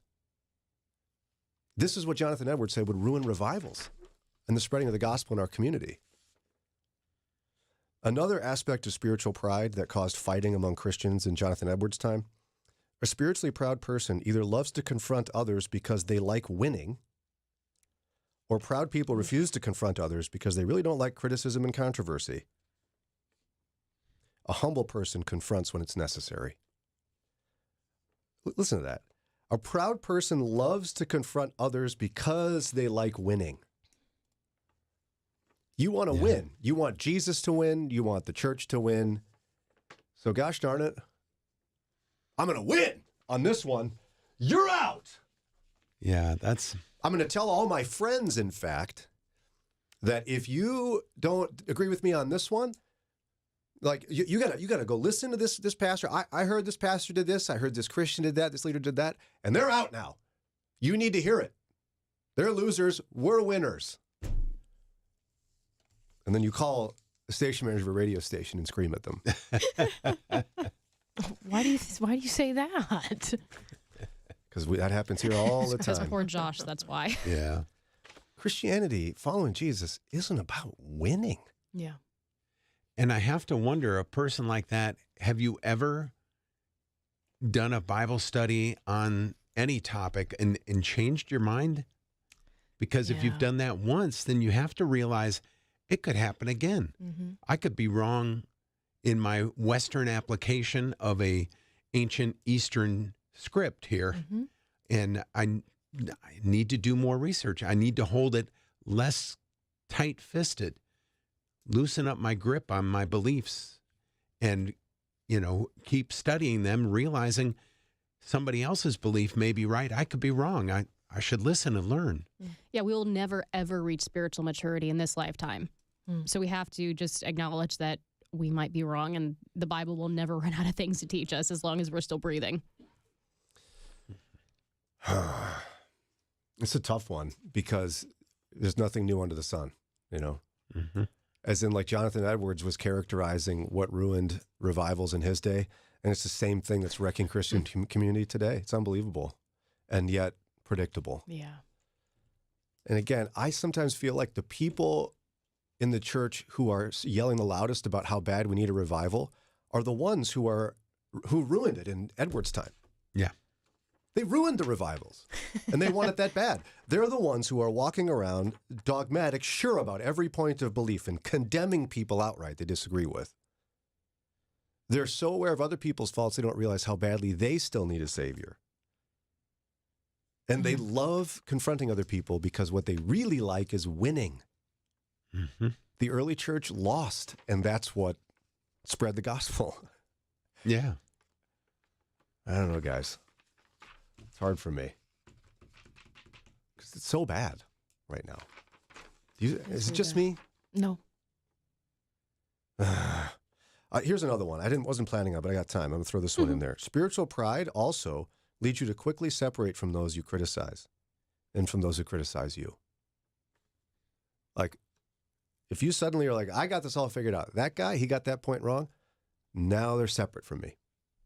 Oh, you're going to criticize me? I've got it all figured out. Now we're separate. Jesus prayed desperately that people would know us, like they'd be able to identify his followers because of our love for one another. Yep. Not because of our spiritual arrogance and our willingness to separate people into us and them. Like, if your heart is captivated by winning, by making sure everybody knows that you're in this group and not in that one, and that those people, when they disagree with your theology on this issue, they're out, you're in. You are spiritually proud, and you've got to repent. Yeah. Do you think that Gentiles and converted Jews had everything in common? No, but they still were in community together. Yeah. And the Gentiles were like, all right, that's fine. You can keep, doing stuff on the Sabbath day if that's what's important to you. We're not gonna. We're gonna, do this, do that. But you can still follow your Jewish laws if that's what makes you comfortable. But we're not held to that. But we can still be in community together. Yeah. Powerful stuff. Jonathan Edwards thought he learned that lesson, and he did. And he was like, boy, if I just write this down. They'll get it. Nope. And by the way, I'm preaching to myself. I have to consistently remind the Lord, please remind me how much I need to be saved today because I need you so desperately. I'm the worst among sinners. All right, so it's 7:30. We got to get to a quick break when we come back. Our friend Elizabeth Smith will join us. She's Field Chair of Education and Counseling at Moody Bible Institute, head of the program for Children and Family Ministry at Moody. We sent her an article we talked about like a week or so ago about young men failing to launch. Like, young men today, like, not like being horrible. They're just like, they don't have ambition. They're just feeling stuck at home. They don't feel like it's worth trying. Why is that? She's going to psychoanalyze that from a biblical and scientific perspective in just a minute. Anything we add to the recipe of the gospel can be spiritually fatal, but Dr. Tony Evans says that doesn't stop many from doing it. He'll talk about that phenomenon as we spend 2 minutes with Tony. One of the reasons our culture is falling apart is that instead of the church influencing the culture is now influencing the church. Because now, folk are bringing the mess of the culture into the church, asking the church to go along with it. And what's worse is that many churches are going along with it. In order to be popular, in order to raise money, in order to have big crowds, in order to get notoriety, in order to be all this in a bag of chips, they will compromise divine revelation to keep people happy, keep people coming, keep people giving, and to stay popular regardless of what divine revelation has said. You know that the culture's in trouble when the pulpits and the pew acquiesce to the culture. When we bring the idols of the culture into the house of God while worshiping God. Education can be an idol. Your degree can be an idol. Well, I got this degree. I got that degree. Well, I want to know, where are you with God? Don't tell me you have a PhD and your spiritual life is in shambles. Nothing wrong with the degree. Everything is wrong with it when it's put alongside of or in front of God. There is educational idolatry. Learn how to filter out the distractions and keep your faith in focus. Check out Tony's CD series, U-Turn, available online at tonyevans.org. Then join us next time for 2 Minutes with Tony.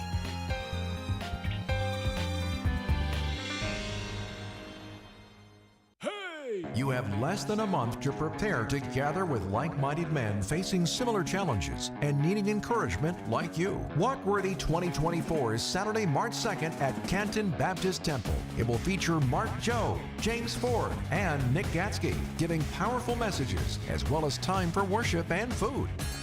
Don't miss out. Register now. Text WALK to 440-546-2255 or go to moodyconferences.com. No matter your age or season.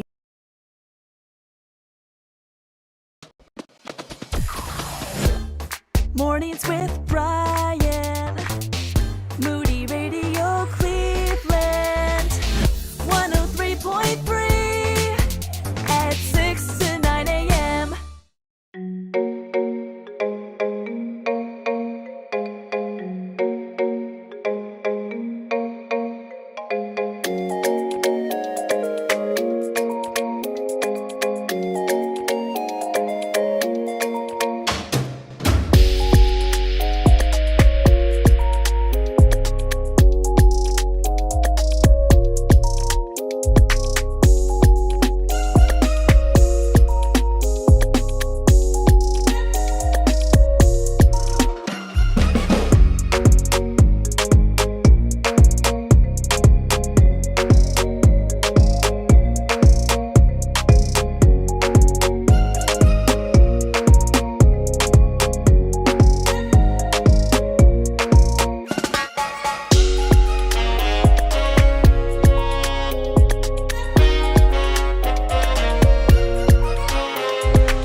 737 WCRF. This is Mornings with Brian, where we are home of the Walkworthy Men's Conference. Would love to see you.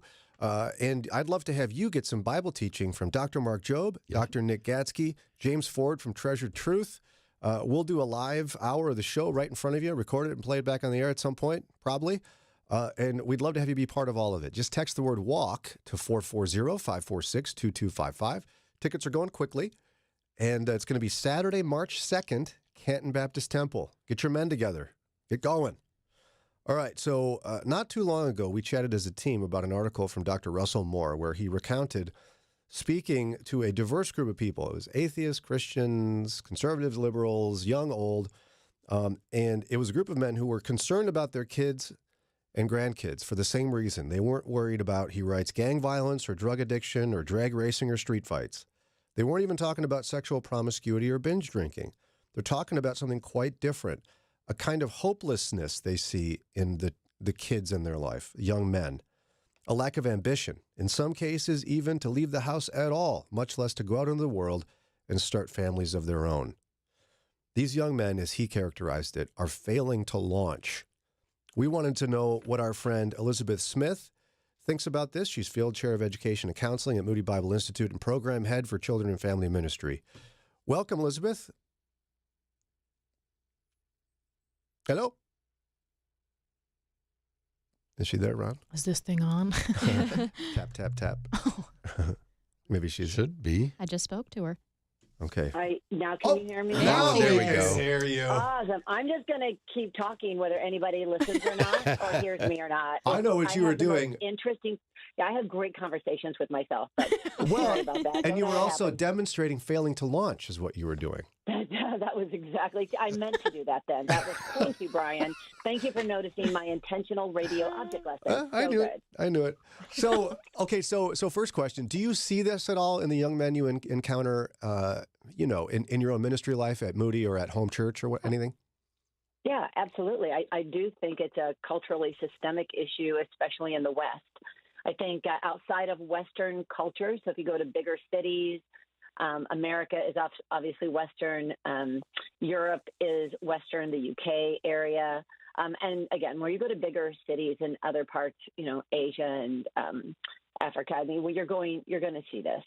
And I think that it's not just a cultural thing here or a generational thing here in the United States, but you're going to find it in many places all over the world. Then yes, it's a major issue.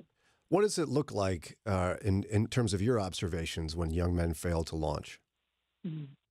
I think that it can look like not thinking it's a big deal not to get your homework done or to go to work, and it's not a problem if I'm not having my quiet time on a daily basis, or even if I'm dating someone, like how much effort do I really need to put into that relationship?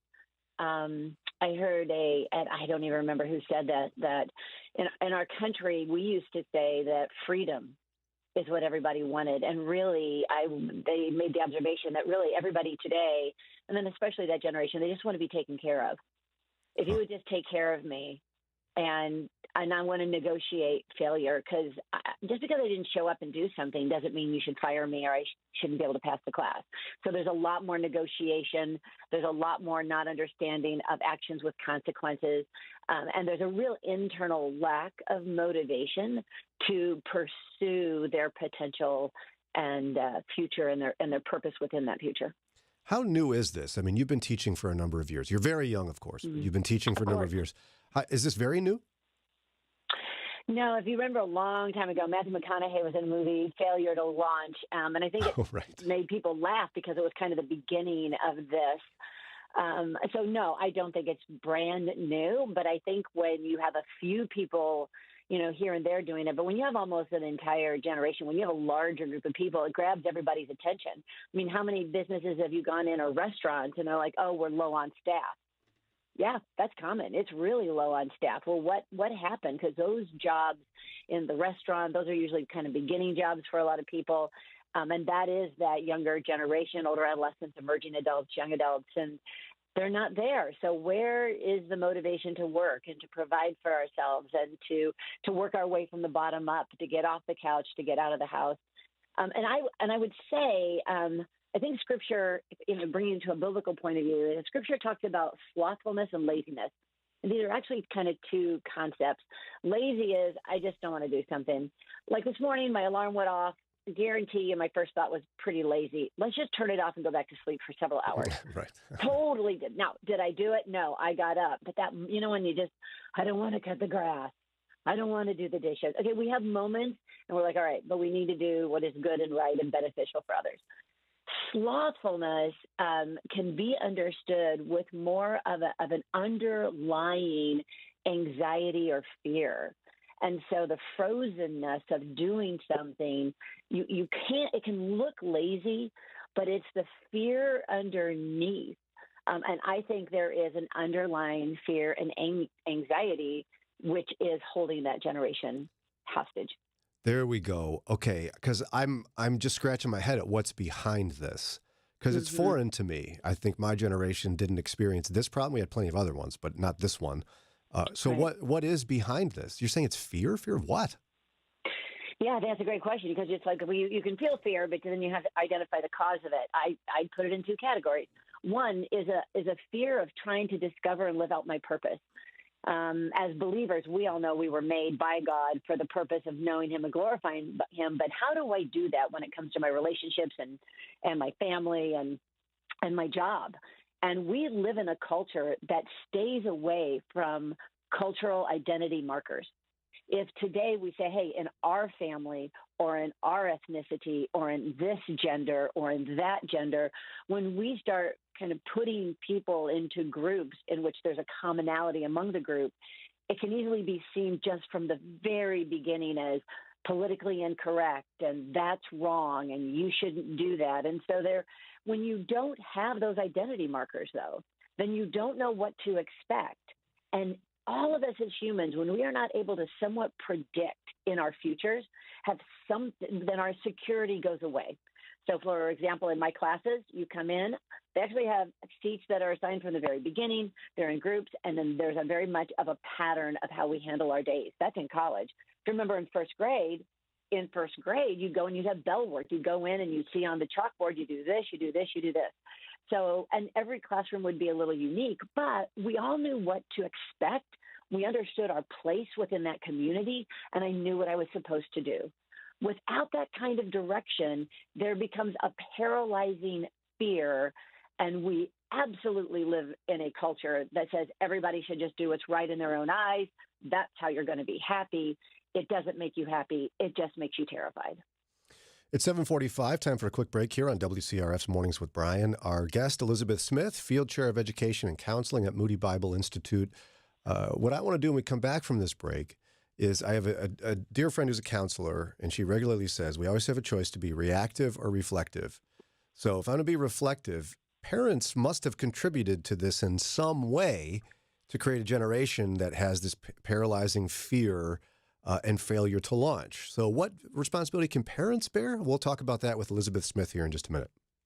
The words you are about to hear are taken from letters sent in by members of the Trinity Debt Management Program. Dear Trinity, today I'm making my final credit card payment. Before I came to you, I was in a constant state of anxiety and panic, but now there is hope for my family's financial future. Working with Trinity made me understand that I'm not alone. You really do help people. Your kindness will never be forgotten. Without Trinity support, I would not have achieved my lifelong goal of becoming debt-free. We saved a lot on interest and penalties, of course, but the reward was the gift of human kindness. Trinity has carried me through a very difficult time in my life. You're amazing. I used to feel so anxious and hopeless. Now I feel grace and peace. God bless Trinity as you continue to help others become debt-free. If credit card debt has you down, call Trinity at 1-800-659-9838. That's 1-800-659-9838. This is Michael Radelnick. I want to encourage you to get your very own copy of the Moody Bible Commentary. You may know me as the host of Moody Radio's Bible Q&A program, Open Line, but I'm also professor of Jewish Studies and Bible at the Moody Bible Institute. I had the privilege of leading and being part of our faculty team that wrote the Moody Bible Commentary. This is a resource you can trust and you'll use all the time. We provide easy-to-understand outlines of each book of the Bible with commentary and explanations about what really puzzles you. There are also maps and charts that help make Scripture come alive.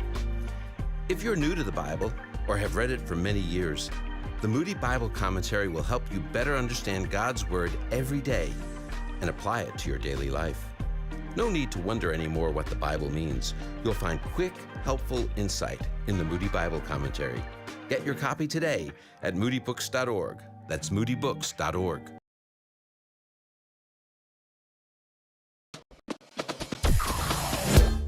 Mornings with Brian. Moody Radio Cleveland. 103.3 at 6 to 9 a.m.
WCRF Mornings with Brian. Our guest is Elizabeth Smith. She's Field Chair of Education and Counseling at Moody Bible Institute. We're talking about a topic that came up on the show a week or so ago from Dr. Russell Moore. His thesis on why young men are failing to launch. There just seems to be this pervasive fear in the younger generation where they're not like violent, they're not binge drinking, but they're just kind of like lacking ambition and they feel hopeless and they're stuck at home and they're not starting their lives. And so we're trying to analyze with Professor Smith kind of what's going on here spiritually, psychologically. And I mentioned before the break, Elizabeth, that I'm trying to be the guy that's reflective as often as possible. And it can't be in a vacuum. These kids are having this problem. So to what extent can parents take responsibility for creating this problem? You know, it's always easy to see things in the past. We tend to look at the past in 2020. And I even think Russell Moore warns us not to look at what he calls generational narcissism, where we look at them and go, wow, you're to blame because we're perfect. That's right. So we don't want to be looking at the past generation going, oh, well, good thing we're not going to repeat those mistakes. No. We're just going to make our own. But every generation looks back and goes, I think we could have made a different choice. So regrets are normal on every generation, and it doesn't make one generation worse than another. But in saying that, what are some things we can learn? Number one, I think we really grew up, or the generation is telling them that church is fun. It's always fun. Did you have fun? Did you have fun going to Awana? Did you have fun going to Sunday school? Did you have fun at church? And fun became the word because that's the world. That is the word that the world uses. You go to Walt Disney World. Did you have fun? Did you have fun? Did you have fun going to Chuck E. Cheese? Did you have fun? And so fun became the God that we all bowed down to. And so in church, instead of church being, we are here, Sunday school, to learn. Learning became a boring, bad thing to do. Too much learning, and kids got disinterested. So we kind of put the Bible aside, or we talked about principles of Scripture. We didn't memorize it as much. Of course, there are those that did, but really staying in the Word of God and having it grounded and realizing we are in a warfare. The kingdom of God is being attacked. And Paul's very clear. He says it is violent men who take hold of it. Violent there, meaning that I give everything I can to grasp and to work. And I just want all of God and all of his kingdom, and I put all of myself into it. That wasn't really the message that we gave. So then on top of a fun message, we also made church much more negotiable. If you look at the attendance records, yes, 40 million Americans today who went to church prior to COVID are no longer going to church. We are down 40 million people in 4 years. But the trend didn't start right at COVID. I mean, the trend started a decade or more before that. What did we see then? Church was fine, but there's a lot of other things we need to do. Like my kid needs to play traveling soccer, or my kid has to go to traveling gymnastics, or my kid has to, we just need some us time as a family. Church became something that was added to the calendar, but it wasn't even the star of the calendar. Meeting with God's people, to serve God's people, to hear God's word, to pray together, that was no longer the central definitive action of a Christian family. So when we put the habits, the holy habits that God asks us to do, to the side, and we live in a culture where everything's to be fun, which is fairly me-centered, and then whatever we do, everybody gets a trophy because we don't want to hurt somebody's feelings, so we have less self-resiliency. I don't know how to handle pain. I don't know how to handle problems because mom and dad took care of those for me, right? Life always had to feel good and be good. We've really done them a disservice. What's great about challenges is it makes us hardy. It makes us stronger. And we help our children through those hardy, disappointing times when we lose and when we're rejected and we're not chosen for the team.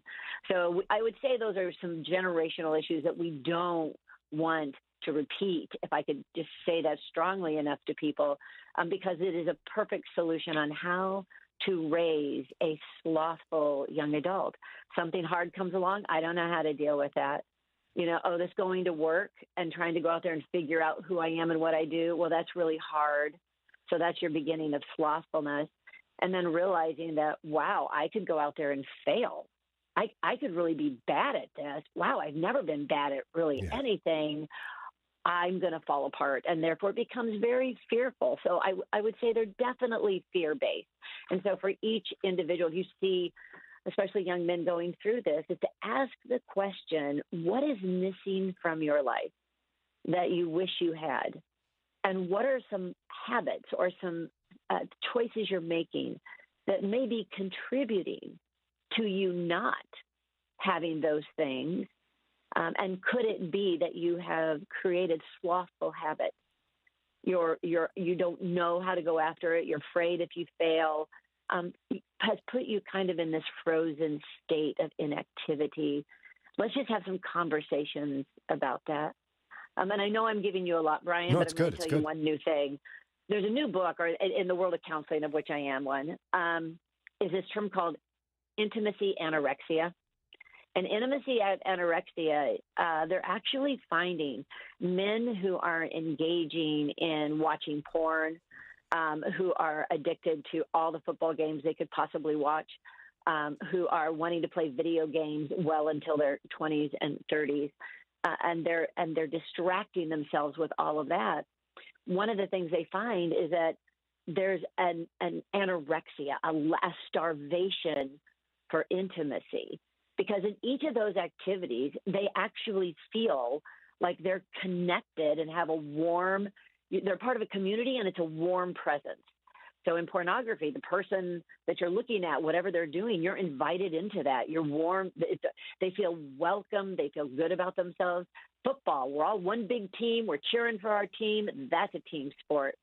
Video games, a lot of times they put those headsets on and you're talking to somebody from around the world and you're battling together to conquer something. If you take away the entertainment and you take away those distractions and you look at just their regular life, they most likely would say, I don't have the kind of intimate friendships that I do through digital means. And that is something that instead of blaming them or yelling at them or shaming them, oh, come on, what do you mean you feel like you're part of a community when you play video games? Well, they do.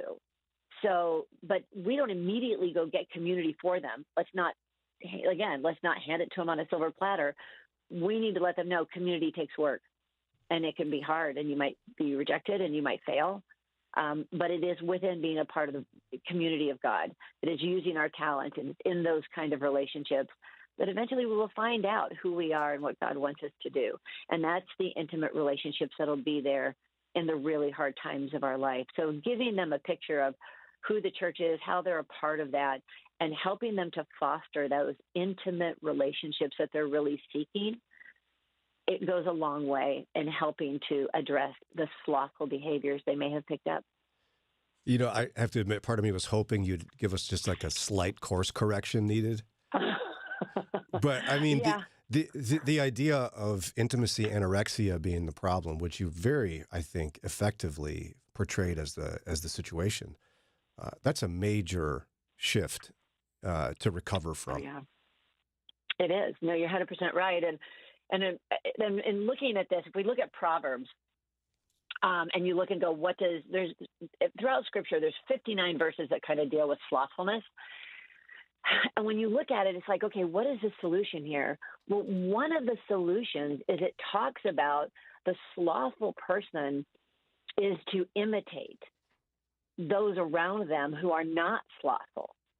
Well, what does that mean? That if you are a person in the life of one of these slothful young adults, what is your life showing? Do you make church a priority? Is it the first thing in your week? Are you serving? Are you tithing? Are you in a small group? Are you anxious to pray and to hear from the Word of God? We need to out loud be living a life of faith within the church family to show them this is how you have to show them that intimate relationships are possible. And this is what it looks like to be involved. And when they see that, and then you're speaking about and showing the benefits of that, which also means then when you get done with church and you're in the car, you might want to stop hating on any of the people at church you found super annoying. Right. I felt convicted, so I laughed. Right. I think many of us feel convicted. I'm going to say, and us there, we can all do that. I'm like, oh, can you believe this? No. If we want them to be imitators of us, Paul even says, be imitators of me as I live out my faith. We need to be imitators of that faith that brings about intimate,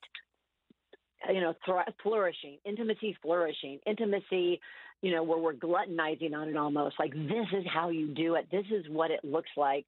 And then as you live that life out loud in front of them, then you can show them that it is actually those who put slothfulness behind, that they will be able to find that joy and that purpose that they so desperately want.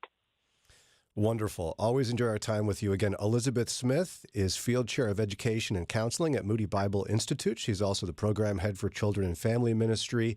Send yourself, your kids, your grandkids, your cousin, your neighbor, whoever, to go study in this at Moody Bible Institute. For more information, go to moody.edu. Again, moody.edu. Elizabeth, as always, thanks for sharing your time and your expertise. Brian, it's a pleasure. I look forward to talking to you again soon. Have a great day. You too. Can't wait. All right. It is 8:03 almost, and we got Ron's news up. Today's Moron Moment. And then the Robert Fenn from the Social Security Administration. He's going to answer your Social Security questions. Now, we know you have them because they get flooded in here. Yeah. Let me just tell you, if you wait around, you may not get your question answered by Rob today. He wants to answer your question. Rob is a nice person, and he's real smart. Yeah. Would you call or text right now with your questions about Social Security? He'll answer them. Call right now or text 440-546-2255. Again, 440-546-2255. Mornings with Brian on Moody Radio Cleveland, WCRF Cleveland, WVMS Sandusky, WVML Millersburg, WVMN Newcastle, WVME Meadville, WVMU Ashtabula, and everywhere with the Moody Radio app or at moodyradio.org/Cleveland. Authorities in Las Vegas are stepping up security and spreading the word before the Super Bowl this weekend. Human beings are not for sale. It's 8:03. I'm Ron Eastwood, Moody Radio News. Las Vegas Metropolitan Police Department Sheriff Kevin McMahill says that Las Vegas is at the top of the list when it comes to human trafficking. The department is teaming up with nonprofit group Rise to get victims help. The city of Akron has reached a settlement with 24 individuals who filed a suit against the city and others in connection with their arrest during July 2022 protests following the police shooting death of Jalen Walker. Akron Mayor Shamus Malik says that the city agreed to settle on the recommendation of its law department based on the potential cost associated with continuing the litigation. And a Fairview Park man is facing charges after police say he fired a gun in the lobby of a Brook Park Road Ramada Inn. The suspect has reportedly been thrown out of the hotel after he attacked a bartender, then returned with the gun and opened fire. I'll have sports and weather in just a moment. Today's culture is slipping farther away from God's truth, and the church is in dire need of godly, well-trained Christian leaders rooted in God's Word. With your bachelor's degree in ministry leadership from Moody Bible Institute, you'll be equipped to tackle the challenges ahead. What's more, you can customize the program, choosing an emphasis that matches your passion, whether that's preaching, ministry to women, children, or family ministry. Learn more about this online degree program by going to moody.edu/ministry leadership. In sports, the Cavaliers extended their winning streak with a 136-110 blowout win over the Kings. Here's your Moody Radio Cleveland forecast. Mostly sunny today and highs climbing up into the mid-40s. At last check, skies were clear. It's 30 degrees in Cleveland, 23 still in Akron and Canton, and 25 in Mansfield. It's time for your Moron Moment. Phyllis Wheatley was the first African American to publish a book of poetry, poems on various subjects, religious and moral, in 1773. Born in the Gambia and sold to the Wheatley family in Boston when she was just 7 years old, Wheatley was emancipated shortly after her book was released. And that's your Moron Moment. And you'll find that on our Facebook and Instagram. It's 8:06. With Moody Radio News, I'm Ron Eastwood. Broadcasting live from the Bob Devine Studio. It's Mornings with Brian. Want to join the conversation? Call or text now at 440-546-2255. It's Mornings with Brian on Moody Radio Cleveland. I've got a friend closer than a brother.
Good morning. It's WCRF Mornings with Brian. It's 8:10. It's time. Once a month he joins us. He's a longtime listener of the show, friend of the program.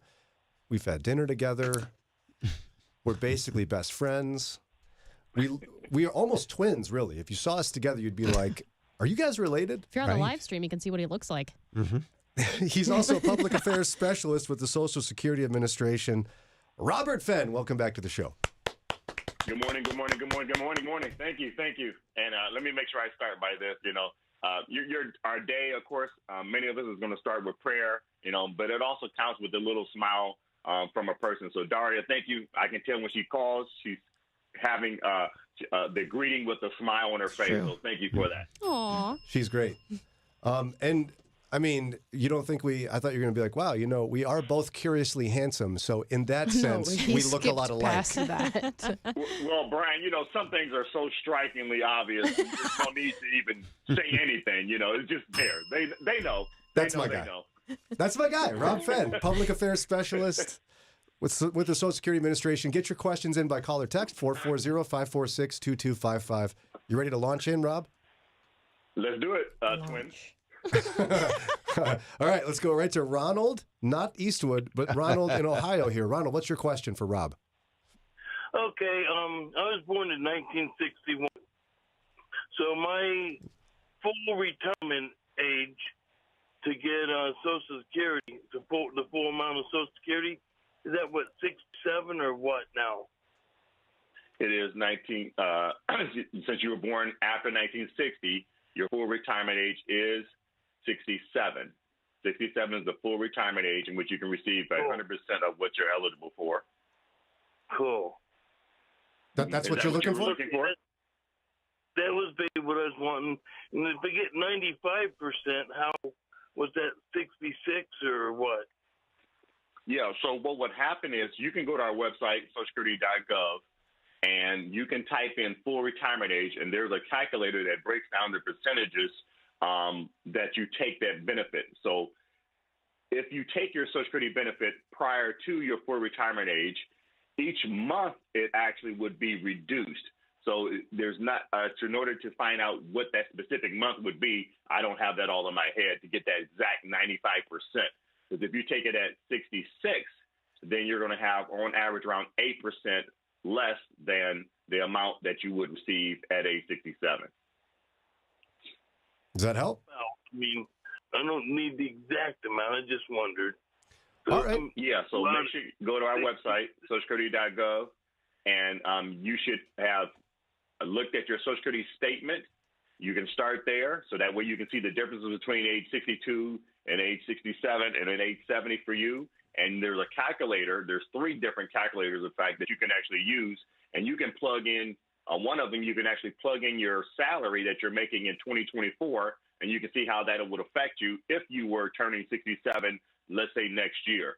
So my encouragement would be to go to our website, socialsecurity.gov, G-O-V, use those calculators, and you can see it. And there's also a fact sheet on how your benefit is actually calculated, and then it can show you closer to that 90+% that you're looking for. All righty, thanks so much. Again, we got Rob Fenn with us from the Social Security Administration, ready to answer your questions. We'll go to another phone call. Again, 440-546-2255. Lori in Bainbridge, what's your question? Hi. Can you hear me okay? Yeah, you sound great. I can. Okay. Great, thank you. We had a business, I'm 69, and we had a business that we sold in 2022. And my Medicare, because of line item 11, was quite high because we had an S Corp.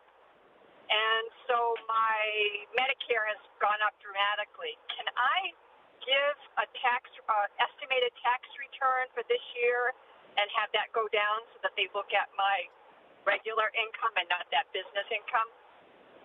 Yeah, so what they will look at, you can submit an SSA 44. What you're referring to is the Medicare adjustment. We call it IRMA. And so IRS will send to Social Security your earnings 2 years prior. So in 2022, you stated that you sold the company. So then in 2023, 4, we will see that documentation. So this year, then we can say that you're no longer, quote unquote, working by submitting that SSA 44. You can get that on our website, socialsecurity.gov. You can fax that in. You can look on our website, socialsecurity.gov. At the bottom of the website, it says find an office. You can click that link, type in your zip code, and it'll tell you the fax number that you can fax that document in so that way they can review it. They may need some of those, your scheduled SCE, the documents in order to prove that, but they will contact you once you submit that SSA 44. There it is.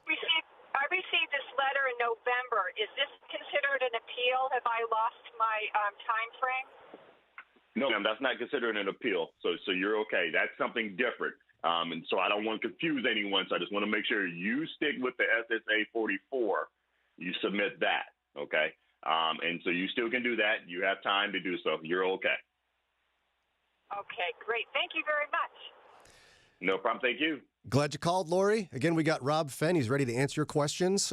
He's a public affairs specialist from the Social Security Administration. The number to call or text, 440-546-2255.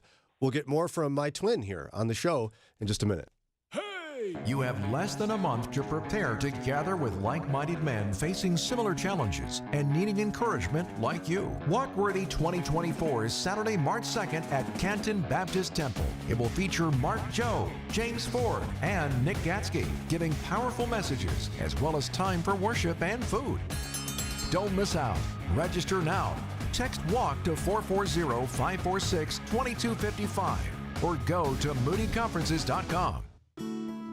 If you're looking for a way to leave a legacy that will help many hear the gospel, consider including the Moody Bible Institute as a beneficiary within your will, trust, or other estate planning documents. This is a wonderful way to steward well and extend your partnership with Moody beyond your lifetime. To learn more about the benefits of remembering the Moody Bible Institute, Moody Radio, and your other favorite Christian ministries with a legacy gift, go to moodylegacy.org. That's moodylegacy.org. Moody Radio is thankful for the support from our listeners and Bridgeway Homeschool Academy, proud to provide 30 years of flexible curriculum programs and one-on-one support for homeschoolers. Learn more about textbook, online, and live online homeschool classes at Bridgeway Academy.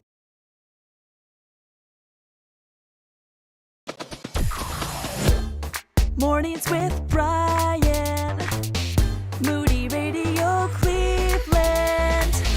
103.3 at 6 to 9 a.m.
It's where all the cool men are going to be.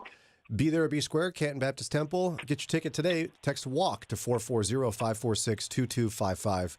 Meanwhile, one of the coolest guys, if not the coolest guy, at the Social Security Administration, Robert Fenn, is with us live right now. No offense to your colleagues, but I think they know. He's here to answer your questions. No. All right, so let's get to some more questions. We had someone who's been waiting for like 2 hours. Yes, in 6:08, they texted in their question. My wife just started getting Social Security, and it's a financial burden when the payment is actually a month behind, basically. Is there any way to change the date that she gets paid? Thank you for that question there since 6:08 a.m. Let me make sure I explain the backdrop so that way I can answer the question. So I'll answer the question, and more than likely the answer is no. Now let me go to the background of that. Social Security payments, for the most part, people know that people will say, well, they came on the first, and generally that's for SSI payments, which hopefully we can touch base on today. But regards to the payments are set up that you have to be eligible for a payment, and then you can receive it.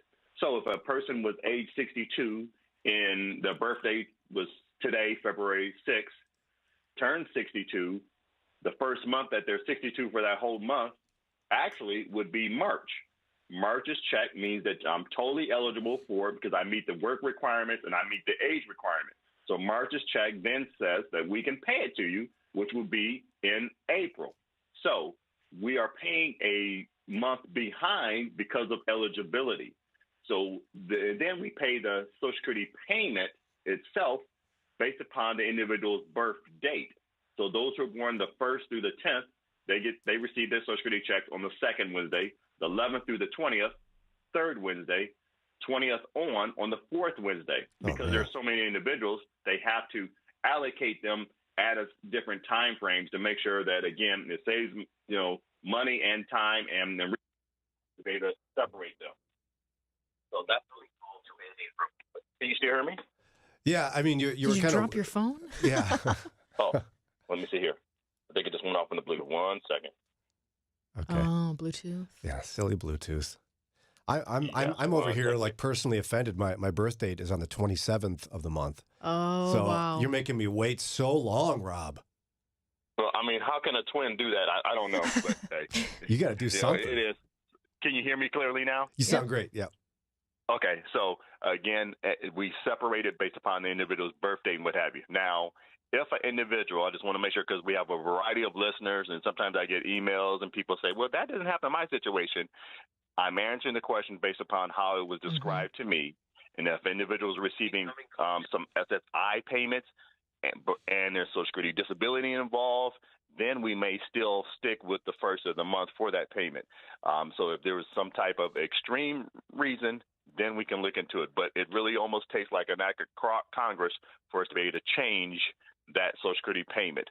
And I'm still being kind with this. I just want to make sure I say it so that way a person, if they decide to pursue that change, imagine if you got a job that you liked, and you're working, and they said they're going to pay you every 2 weeks. Great. Now the job says we have changed our payroll is every 30 days. All right. And then would you leave the job? Most people would probably still stay there. My point is you'll make an adjustment, and that's what they're looking at, and they're going to continue to send these payments out at the same time frame. So hopefully that at least answers the question. Yeah, and if I'm understanding you right, so like in my future, long distant future, when I'm eligible for Social Security, my birthday is February 27th. Take note, large gifts welcome. February 27th. That means the first full month I'll be eligible is March. Therefore, I wouldn't actually receive my payment until the 4th Wednesday of April. That's right. You got it correct. And my birthday was the 4th. So you owe me a gift too, my brother. Oh, sorry. It's too late. Next year. It's already passed. You can be proactive. Lauren, you had a question. Yeah, I got a question. You wanted to talk about SSI, and we got a question about SSI. So let me give you this question. Okay. If you start drawing SSI at age 62, will the amount increase at retirement age?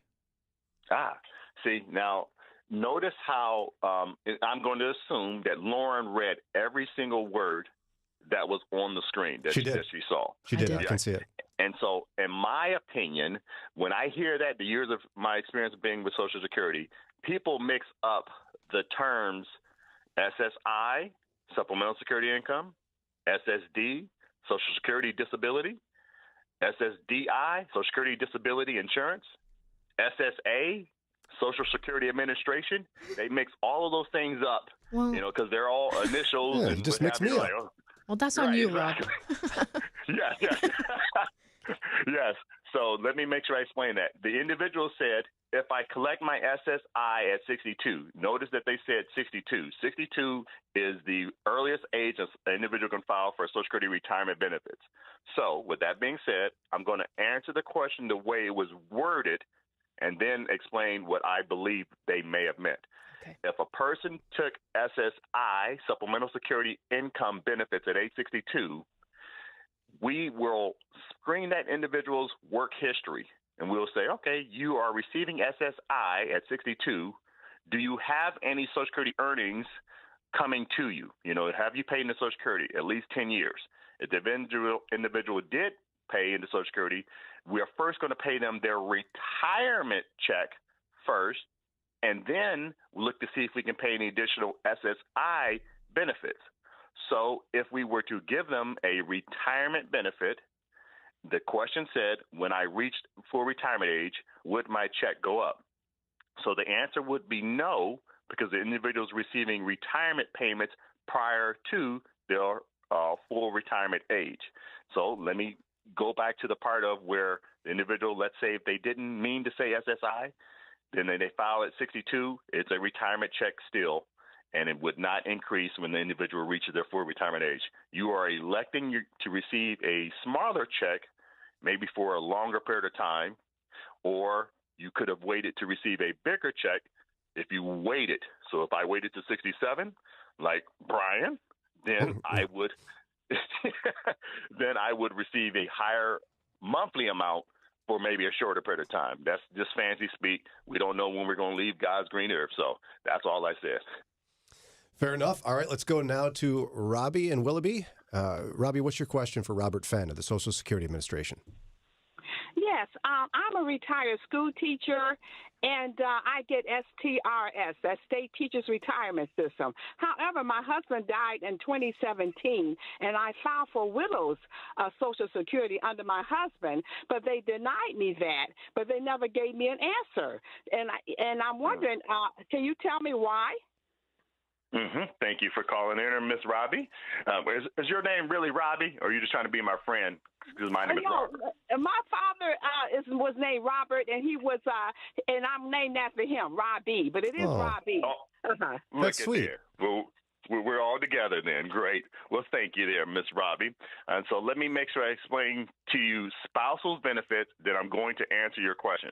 Whenever an individual files for spousal benefits, meaning I want to file on someone else's record as a spouse, we first look at their own work history and see if they have any Social Security earnings on their own. So in this example, let's just say that you only paid into STRS, State Teachers Retirement System, no Social Security work on your side. So then we say, can we pay her as a spouse? And then we look to pay that person as a spouse, and we look at their dollar amount that they could receive.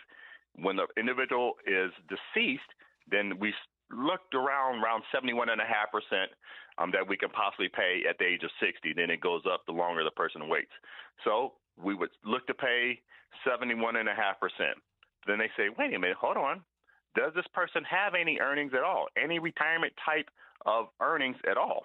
The answer is yes. In this case here is STRS. So now when we have some type of earnings, retirement earnings, in this case here, it's called a government pension offset. So, Ms. Robbie, what they did was they looked at your earnings from STRS, that pension. They counted 2/3 of that pension. Then they looked at your dollar amount that you could receive from Social Security as a spouse. That's where I use that 71.5%. So they said, all right, here's how much she could have received as a spouse from Social Security. But however, 2/3 of her pension amount is more than the amount, the 71.5%. So therefore, it offsets it. So therefore, there's no additional payment that would have been processed and sent out to you. So it's based upon that 2/3 amount of your gross amount of your STRS pension. You can go to our website, socialsecurity.gov. You can type in government pension offset. There's a fact sheet that you can review, and you'll see those same verbiage that I mentioned about the 2/3 there. You can read that. Excuse me, so you can have that tangible for you. All right. It's 8:31. God bless you. Were you sneezing or coughing? I couldn't tell. I couldn't tell either. I'm getting old. Rob's the best. All right, it's 8:31. Time for a quick break here on WCRF's Mornings with Brian. Our guest, Rob Fenn from the Social Security Administration, will continue answering your questions in just a few moments. Again, 440-546-2255. What if you had to walk a mile carrying 2 gallons of milk in each arm? That's a heavy load. Kind of like regret. If I could do it all over again. Christian leaders share the most important lessons of their lives. Here's author and life coach Jan Silvius with thoughts on how we can release the burden of our own regrets. I don't like to feel what regrets make me feel because I can't do anything about them. I can't go back and undo how I parented. I can't go back and undo when I have been unkind. I can't go back and undo not paying attention to a friend. I can't go back and undo it. So all I can do is put that in the file of I wish I had, but I didn't. And I can't beat myself over it because then there's double pain. It pains me that I failed in those things, but in the physiology of the brain, when we revisit those places, the same hormones are released in our bodies that were released back at the time of the particular failure. So when we go back there, we're just making ourselves feel bad, and it's not doing us any good physically. And I think that's why we can embrace what Paul said. He who had murdered, he who had caused great grief to the church was able to say, forgetting those things that are behind, I press on. And it becomes an actual process of I choose to forget that. Doesn't mean it'll ever leave my brain. I'm aware of it. But I choose not to dwell on it because it tears me up. Reflections from Jan Silvius. This has been a production of Moody Radio, a ministry of Moody Bible Institute, based on the book, If I Could Do It All Over Again. You know, it's true. Difficult times have a way of focusing us. We have to think about what matters most when it comes to our spending, our health care. This is why so many people are joining Medi-Share right now. Medi-Share is a trusted way to save up to 50% on your monthly health care costs. More than 400,000 people have already made the switch. It's pretty obvious why, too, especially now during this challenging season with health care costs and out-of-pocket expenses going up. Medi-Share can save you a lot of money. The typical family saves $500 a month. Medi-Share works, too. It's been around for 30 years. Members have shared more than $5 billion of each other's bills. There are different options to choose from to fit your budget. I'll give you the number here in a second, and if you call, you can get a price within 2 minutes. Maybe now is the perfect time to make the switch and start saving. Here you go. Call 877-58-BIBLE. That's 877-58-BIBLE. 877-58-BIBLE. Keeping your eyes on Jesus in a changing culture can be difficult. Let us help. It's Mornings with Brian on Moody Radio, Cleveland. 8:35. Don't forget, you can watch us live right next to me here. On this side of me, I believe, Daria? Yep, you got it. Is my twin, Robert Fenn. If you don't know, go look at it. Text the word live to 440-546-2255, 440-546-2255, and you can get a link to watch the live stream and see his handsome face and mine. And you can also get your Social Security questions answered, 440-546-2255. In fact, I'm looking at you right now, Rob. You look great. Is that so? Yeah. Wait a minute. Let me make sure. Are you guys throwing darts? No, not yet. It's a very nice picture of you. You look handsome. You know that. You know that. Thank you. So we got more questions. Again, Rob is a public affairs specialist with the Social Security Administration. Hey, Brian. What? No, before I answer that question, could I just make sure I address something in regards to the IRMA? Oh, yeah. You work for the government. Go ahead. Fine. Okay. I just want to make sure so the other listeners know what I'm referring to, so that way they say, okay, what are Medicare income-related monthly adjustment amount? What happens is that when an individual works and then retires from Social Security, again, IRS will look at your income 2 years prior, and then they send that information to us. So the prior callers want to make sure they know, okay, what number are they looking at? For in 2024, if it's a single individual, if they have $103,000 to $129,000 when they file their taxes, the MAGI, Modified Adjusted Gross Income, that's the number that triggers that to see whether or not the Medicare Part B is going to increase. So Medicare Part B can increase by $69.90 if the individual is in those guidelines, $103,000 to $129,000. And then I told the caller that they can submit a form. I mentioned the SSA 44. They can submit it, and then we can submit what we call a life-changing event. And so there's actually, I believe 7 of them: marriage, divorce, death of a spouse, work stoppage. That's the one for this individual. Work reduction, loss of income producing property. Again, loss of income producing property means that maybe an individual had a farm and then the farm burned down. That's loss of income, not because they sold it. Loss of a pension and employer's settlement payment. Those are life-changing events. I just want to make sure all the listeners were informed of that, because I have people all the time, they say, I didn't know they're going to charge me more for my Medicare. Yes, they are when it comes from IRS. So just want to make sure I put that out there. Back up to you, Twin. Thanks, brother. In fact, I'm patting you on the back right now, I think. This is okay. Thank you. I feel it. 440-546-2255. Lauren, he's enjoying it. That's what matters. I'm not. Lauren is so real. She's as real as it gets, brother. Oh, gosh. I just have, like 10 questions in line here. Okay. Fine. I applied for my Social Security on January 5th. How long will it take to get approved? So if the individual applied in January 5th, I'm assuming that they're saying online. It depends on the date. Depends on the date that they applied for it. You still can hear me? Yep. Okay. Depends on the date that they are saying that they want those benefits to start. So if they said we want these benefits to start in January, let's say if they were eligible for the month of January, then they'll be paid in February. The program center, they're processing them in the order that they receive, but there's also a hierarchy, maybe not hierarchy, not the right word. There's a protocol, widow's benefits, disability benefits, so they will break those up to get those payments out. So with that being said, if they're due the benefits now and the program center, they receive that, they can receive that payment within those next 30 days, sometimes even 2 weeks. But if it's later, let's say that they were due in February, paying in March, they're going to process everybody who needs their money now in January and February. So I would tell them, sit still, be patient, because once they get to them, because they'll look at when they're actually entitled to the payment, not just eligible for it, but entitled to the payment. So it all depends on the date that they picked, what month, and if they were eligible for it at that time. All righty, Lauren, take it away. I've got silly things I could do, but I won't because you'll get mad at me. Thank you. I know. Yeah, Lauren's not playing. I am 64 and receive widow benefits. At what age can I start making more money without being capped? And if I take my 401k in a lump sum, is that counted as an earned income? That's a good question. That's a great question. Great question there. So I'll answer the last one first. If an individual has that type of income, that does not affect their Social Security payments.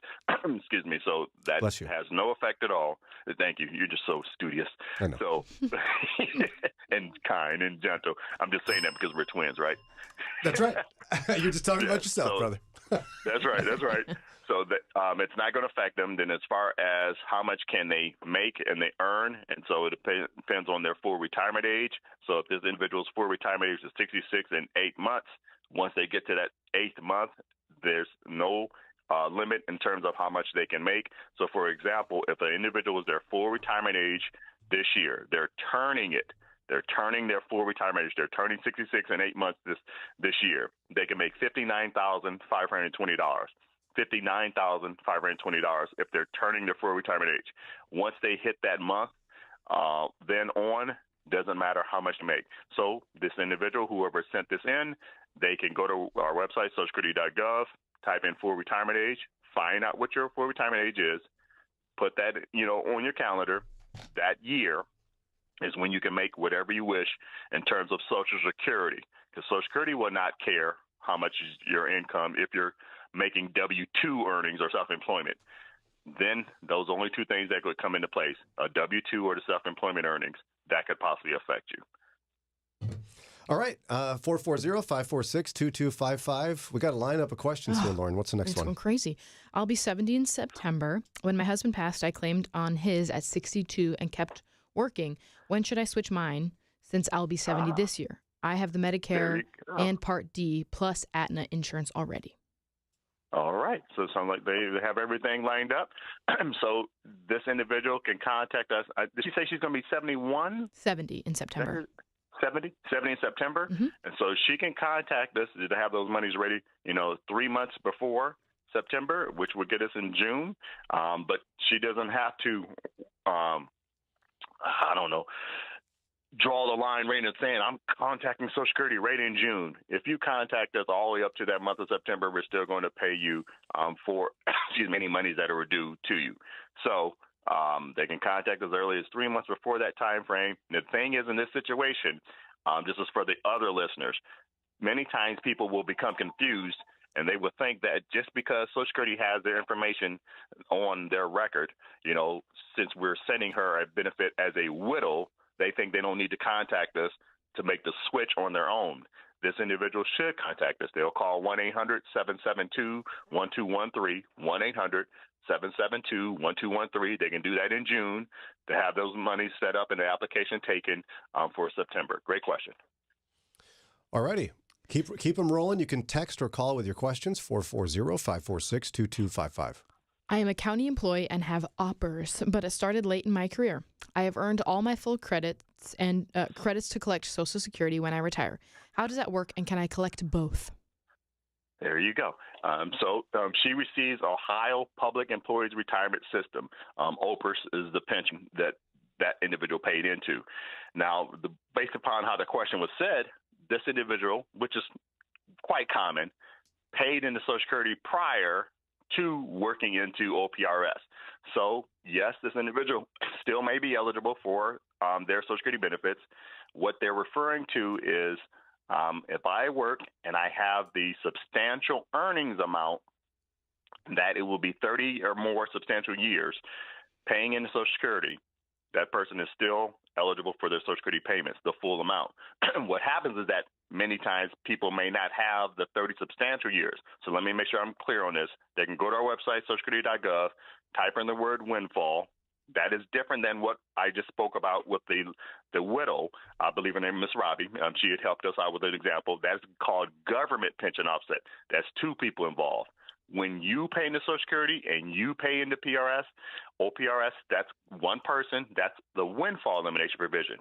They can go to our website, type in with windfall. They will be able to see a chart there, and they can count each one of those years that they paid into Social Security to see if they're substantial.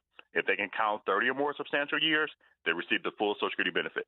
If it's less than that, then the Social Security check could be modified. So that's the short answer. Going to our website, there are calculators that they can use as well to view that. That's a lot of years, though. 30 substantial years is a lot of years. Yeah, it's a lot of years, but the thing is that the reality, Brian, is that what most people do, they will pay into PRS, STRS, or other pension, and then they work a side job. I'm showing my age by using the word gig. Don't laugh at me, Lauren. But, she did already, too late. Yeah, she did already. I knew it.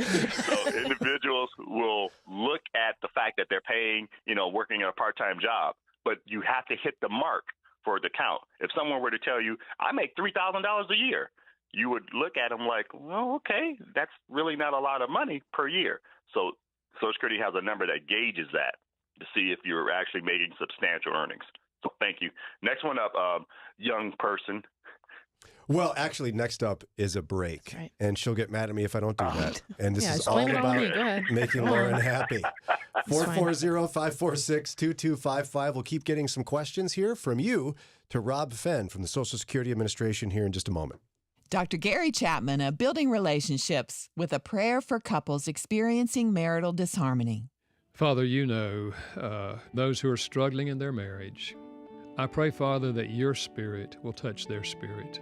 First of all, bring to them the reality that you love them. No matter what has happened in the past, you love them, and you have good plans for them. And I pray that your Spirit will draw them to yourself, that they'll be open to confess and repent of their own failures in the past, turn their lives fully over to you, guide them from this moment forward. Father, I know that you never guide us in the wrong direction, and so I pray for your work in the hearts and minds of those who desperately need your help. In the name of Christ, amen. To learn how prayer can strengthen your marriage, go to moodyradio.org/prayer, moodyradio.org/prayer. If you're thinking about a career in aviation, Moody Bible Institute's aviation program can train you to be a missionary pilot, mechanic, or maintenance specialist. Learn more about Moody Aviation at moody.edu/aviation. Helping you take the next step in your walk with Jesus. It's Mornings with Brian on Moody Radio Cleveland. 8:47. We know you have questions about Social Security because, let's be honest, it's confusing. Thankfully, who do we have with us? Robert Fenn. He's never met a question he can't answer. And Don't do that. I like doing this, teeing you up for the next one to be the one. The first one you found you can't answer. This one is quite a doozy. I'm going to have to put on my reading glasses. You're speaking Rob's language. Morrison's wife and I are going to be chasing Brian around the parking lot. All right. 440-546-2255. What's the question? It's a doozy. Okay. Yeah, I'm going to put my reading glasses on. Rob's got to put his listening ears on. There's a lot in here. All right. Okay. I'm the guardian and payee of my adult autistic daughter, to whom lives in a shared living facility. She receives SSI as well as she works. Does or should the caretaker have access or control of her SSI as well as her work earnings? And should I have access to her work earnings or at least know what's in her earnings account? Thanks. Excellent. Very great. One, she's the guardian. So by law and by policy, we have to be in conversations with that guardian, meaning that if there are changes with that guardian, we want the guardian to supply that information to us if they can. And we also have to notify the guardian if there are changes such as someone else becoming the representative payee. The caretaker does not necessarily have to be the representative payee. So I understand that the beneficiary is residing in a certain place. That place does not have the immediate right to manage those SSI payments. Now, it is common for some of them to manage those funds. That's true. But the guardian is the first individual we're going to look to, whether it's mom, dad, and or guardian. So sometimes it's not always the same. Sometimes mom and dad aren't able, and so there's a guardian. Sometimes mom and dad are the guardian. But those, we do have a list of individuals, a priority list that we want to be the representative payee. In terms of wages that are coming in, we do want someone, whether it's the caretaker or the guardian, someone should be submitting those stubs, pay stubs to us. There's also a way you can do it on a SSI mobile app. And you can add those wages. You can go to socialsecurity.gov. You can type in wages. You can get that information there. They can also use Android or Apple to get that SSI mobile app to submit those wages. So again, the main question this person is saying is, who's responsible here? And do they have to defer to someone else? You do not have to defer to that caretaker. Just because they're the caretaker does not mean they have the top of that list. Now, if the caretaker is more capable and then the guardian, it's okay. Both of those individuals can apply, and in Social Security, we're going to have to make a decision on which one would be the best suited to become or manage those wages for that beneficiary. Great question. So, like that. I mean, you all aren't advisory kind of people, but would you advise this mother to speak with the caretaker and try to iron that out? I would definitely hope that they would iron it out and just to say, okay, well, I can manage these funds. Now, let me bring the real world in. The real world is this. They're talking about a check. And I don't know this individual and the caretaker, what have you. The caretaker may just, they just want to make sure that the bills are paid, the living arrangement, what have you. The mother is saying, this is my child, and so I should be the one responsible for my child. And, so it gets a little sticky there. So we do want them to kind of iron it out if they can. If they cannot, then both of them can come to us and, lack of better words, plead their case as to why they should be the one who can be the representative payee. And then you all just select somebody if they can't agree. That's right. Okay. But not you personally, Robert Fenn, the Social Security Administration. Not me personally. Yeah, exactly what do it. And I say this, I'm going to throw this out just in case there's other listeners there. If the beneficiary themselves was able to manage his or her own affairs, we still can select them. Many times people come to Social Security thinking once someone has a representative payee, they always have to have a representative payee. That's not true. An individual can say, I no longer want someone else managing my affairs. I want to manage my money. We ask a series of questions to see if they can do it. So I'm just saying all three of those individuals in this question could possibly look to become the representative payee if they were able, if the beneficiary was able. All right. Again, WCRF, Rob Fenn is our guest from the Social Security Administration, 440-546-2255. Let's jump to David in Cleveland. David, what's your question for Rob Fenn? Rob? Yes. Hello? Yes. Hello? Hey, can you hear me? I can. Okay. Hey, I just turned 83, and I still got a job. And it's a part-time job. But I retired when I was 67 for regular Social Security, I think. Mm-hmm. And I worked all the time from when I retired. I just kept on working, and I'm still working, and I'm getting ready to quit because I'm 83 years old. And could I get bumped up to disability just because I'm too old to work anymore? You are still working at 83. Do you know that Moody offers some of the best counseling? No, I'm just playing. Just joking. Just joking. So, if you look to apply for Social Security disability, let me make sure I explain that. An individual can only apply for Social Security disability if they're less than their full retirement age. So you, sir, being 83, God bless you. I applaud you for putting your work in more ways than one. So no, you would not be able to file for Social Security disability because we're paying you the highest amount possible from the Social Security Retirement Fund. Social Security disability means I'm less than my full retirement age, and I file for that to get the full benefit. You're already getting the highest amount possible now. So therefore, no, sir. You do not have to apply or cannot apply for Social Security disability, but bless you, 83. God bless him. God bless him. Now, is there a threshold in which he can just make as much money as possible and keep drawing his full Social Security? He's already past that. He's doing what he has to do. No problem. I think I need to become his friend. What's the age, Rob, where you can start doing that? Yeah, so in this case here, his full retirement age probably was 65. Age 65. Now, again, it goes up in increments of 2 months after 1954. You're born in 1955, 66 and 2 months, 1956, 66 and 4 months, all the way to 1960 or later. Full retirement age would be 67. So this gentleman's even past that. So he's past that, his full retirement age. He can make whatever he wishes without any Social Security concern. Wow, yeah. My wife's grandfather in his mid-80s was still working full-time, driving a dump truck. He had a pension, he had Social Security, full-time income. Woo! He's making all the money. Making all the money. Well, at least that's what it seems like, yeah. Yeah, but he was working harder than me, I can tell you that. Okay, so let's go to Bruce in Indiana. Bruce, what's your question for Rob Fenn? Yes, good morning, Rob. How are you? I have a question. Yes. The credit, the retirement credits, I'm not old enough to retire, but I have the credits. So what happens to the credits? Do they drop off, or is there a stopping point? No, as far as credits to retire? So you have to have 40 credits, if we're on the same page here. An individual has to have 40 credits in order to be eligible for Social Security retirement benefits.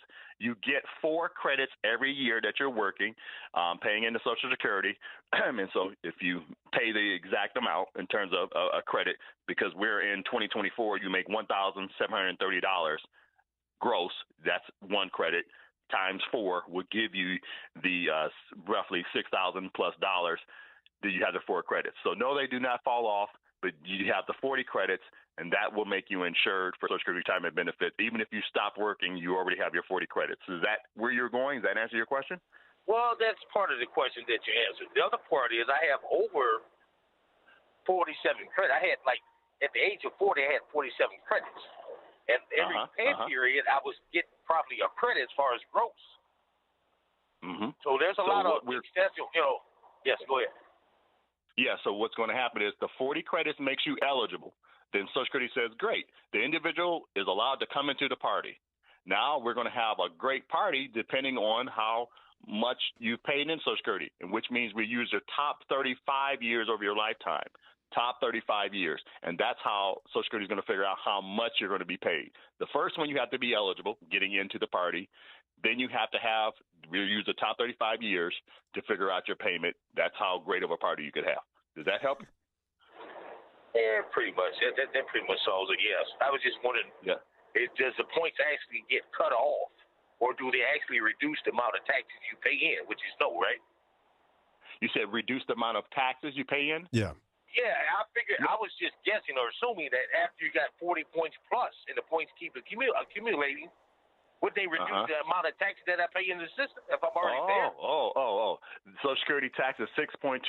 They will always collect that, even for the gentleman who's 83 years old. You go back to work at 105 years old, they're still going to collect that 6.2% in terms of the Social Security tax and the 1.45 from Medicare. That will continue. That does not change the tax amount, does not change the credit amount. None of that changes. It stays. Well, that's not fun. As the law stands today. And it's not your fault. You're just a messenger. I'm just the messenger. Just the messenger. There you go. All right, Lauren, what do you think? One more, or we got to wrap up? One more. One more quick one here. I'm turning 65 at the end of March. Do I need to register with Social Security Administration and inform them that I do not intend to take distribution until I'm close to 70? Or do I file when I plan to begin receiving distribution? Yeah, so I just want to make sure they're using the word distribution. Normally that's like a tax word or, another financial type of means. For Social Security, if they just mean when they get the check. So if that's the question, so no, they do not need to notify us when they turn 65. If a person wanted to wait, as I had an example of, wait till they're age 86 to file for the Social Security benefits, they can wait to that point. They're not getting anything extra after age 70. So no, they do not need to contact Social Security. My encouragement is that they do check our website, socialsecurity.gov, at least at their full retirement age of 67 or age 70 to see what that full benefit amount they could receive. So no obligation at all to contact us. All right. Socialsecurity.gov is the website. Now, let's just say someone feels inspired to contact you. Do you recommend that, or should they just go to find their local rep? Yes. Well, I cannot give any personal one-on-one counseling. So I encourage individuals to go to our website, socialsecurity.gov. That's a starting point. They can call the 1-800-772-1213 number to get information. If they are part of a church, they are part of a job, whatever they are, they can request a speaker in which I can do a webinar, what have you, and I can give their information and answer questions. You can go to our website, socialsecurity.gov, type in the words, ask for a speaker. You can see that. And then that would end up generating a lead to me, and then I can contact you from there. So they can actually request you. They can. Just if they were in Cleveland area, we have a variety of people, in Pennsylvania listening to us, what have you. So it depends on if there's someone else in that area. I cover Northeast Ohio. So if there's someone in Pennsylvania, there's also someone in Cleveland, there's also someone in Toledo. So someone else may have to be that person who will fill in on that request. Well, buckle up, Rob. You're going to have a line. That's right. Not a problem. This is what I do. Can't complain, won't complain. Again, Robert Fenn is a public affairs specialist with the Social Security Administration. As always, thanks for your time, my friend, and we'll talk to you next month, okay? Thank you all for your kindness. You take care. All right. It's just about 9 o'clock. We're going to take the questions we didn't get to and set them aside in our pile Already of done. things to get to. Set aside. Wow. This is the story of my life. Hey, Lauren, did you already done? It's done.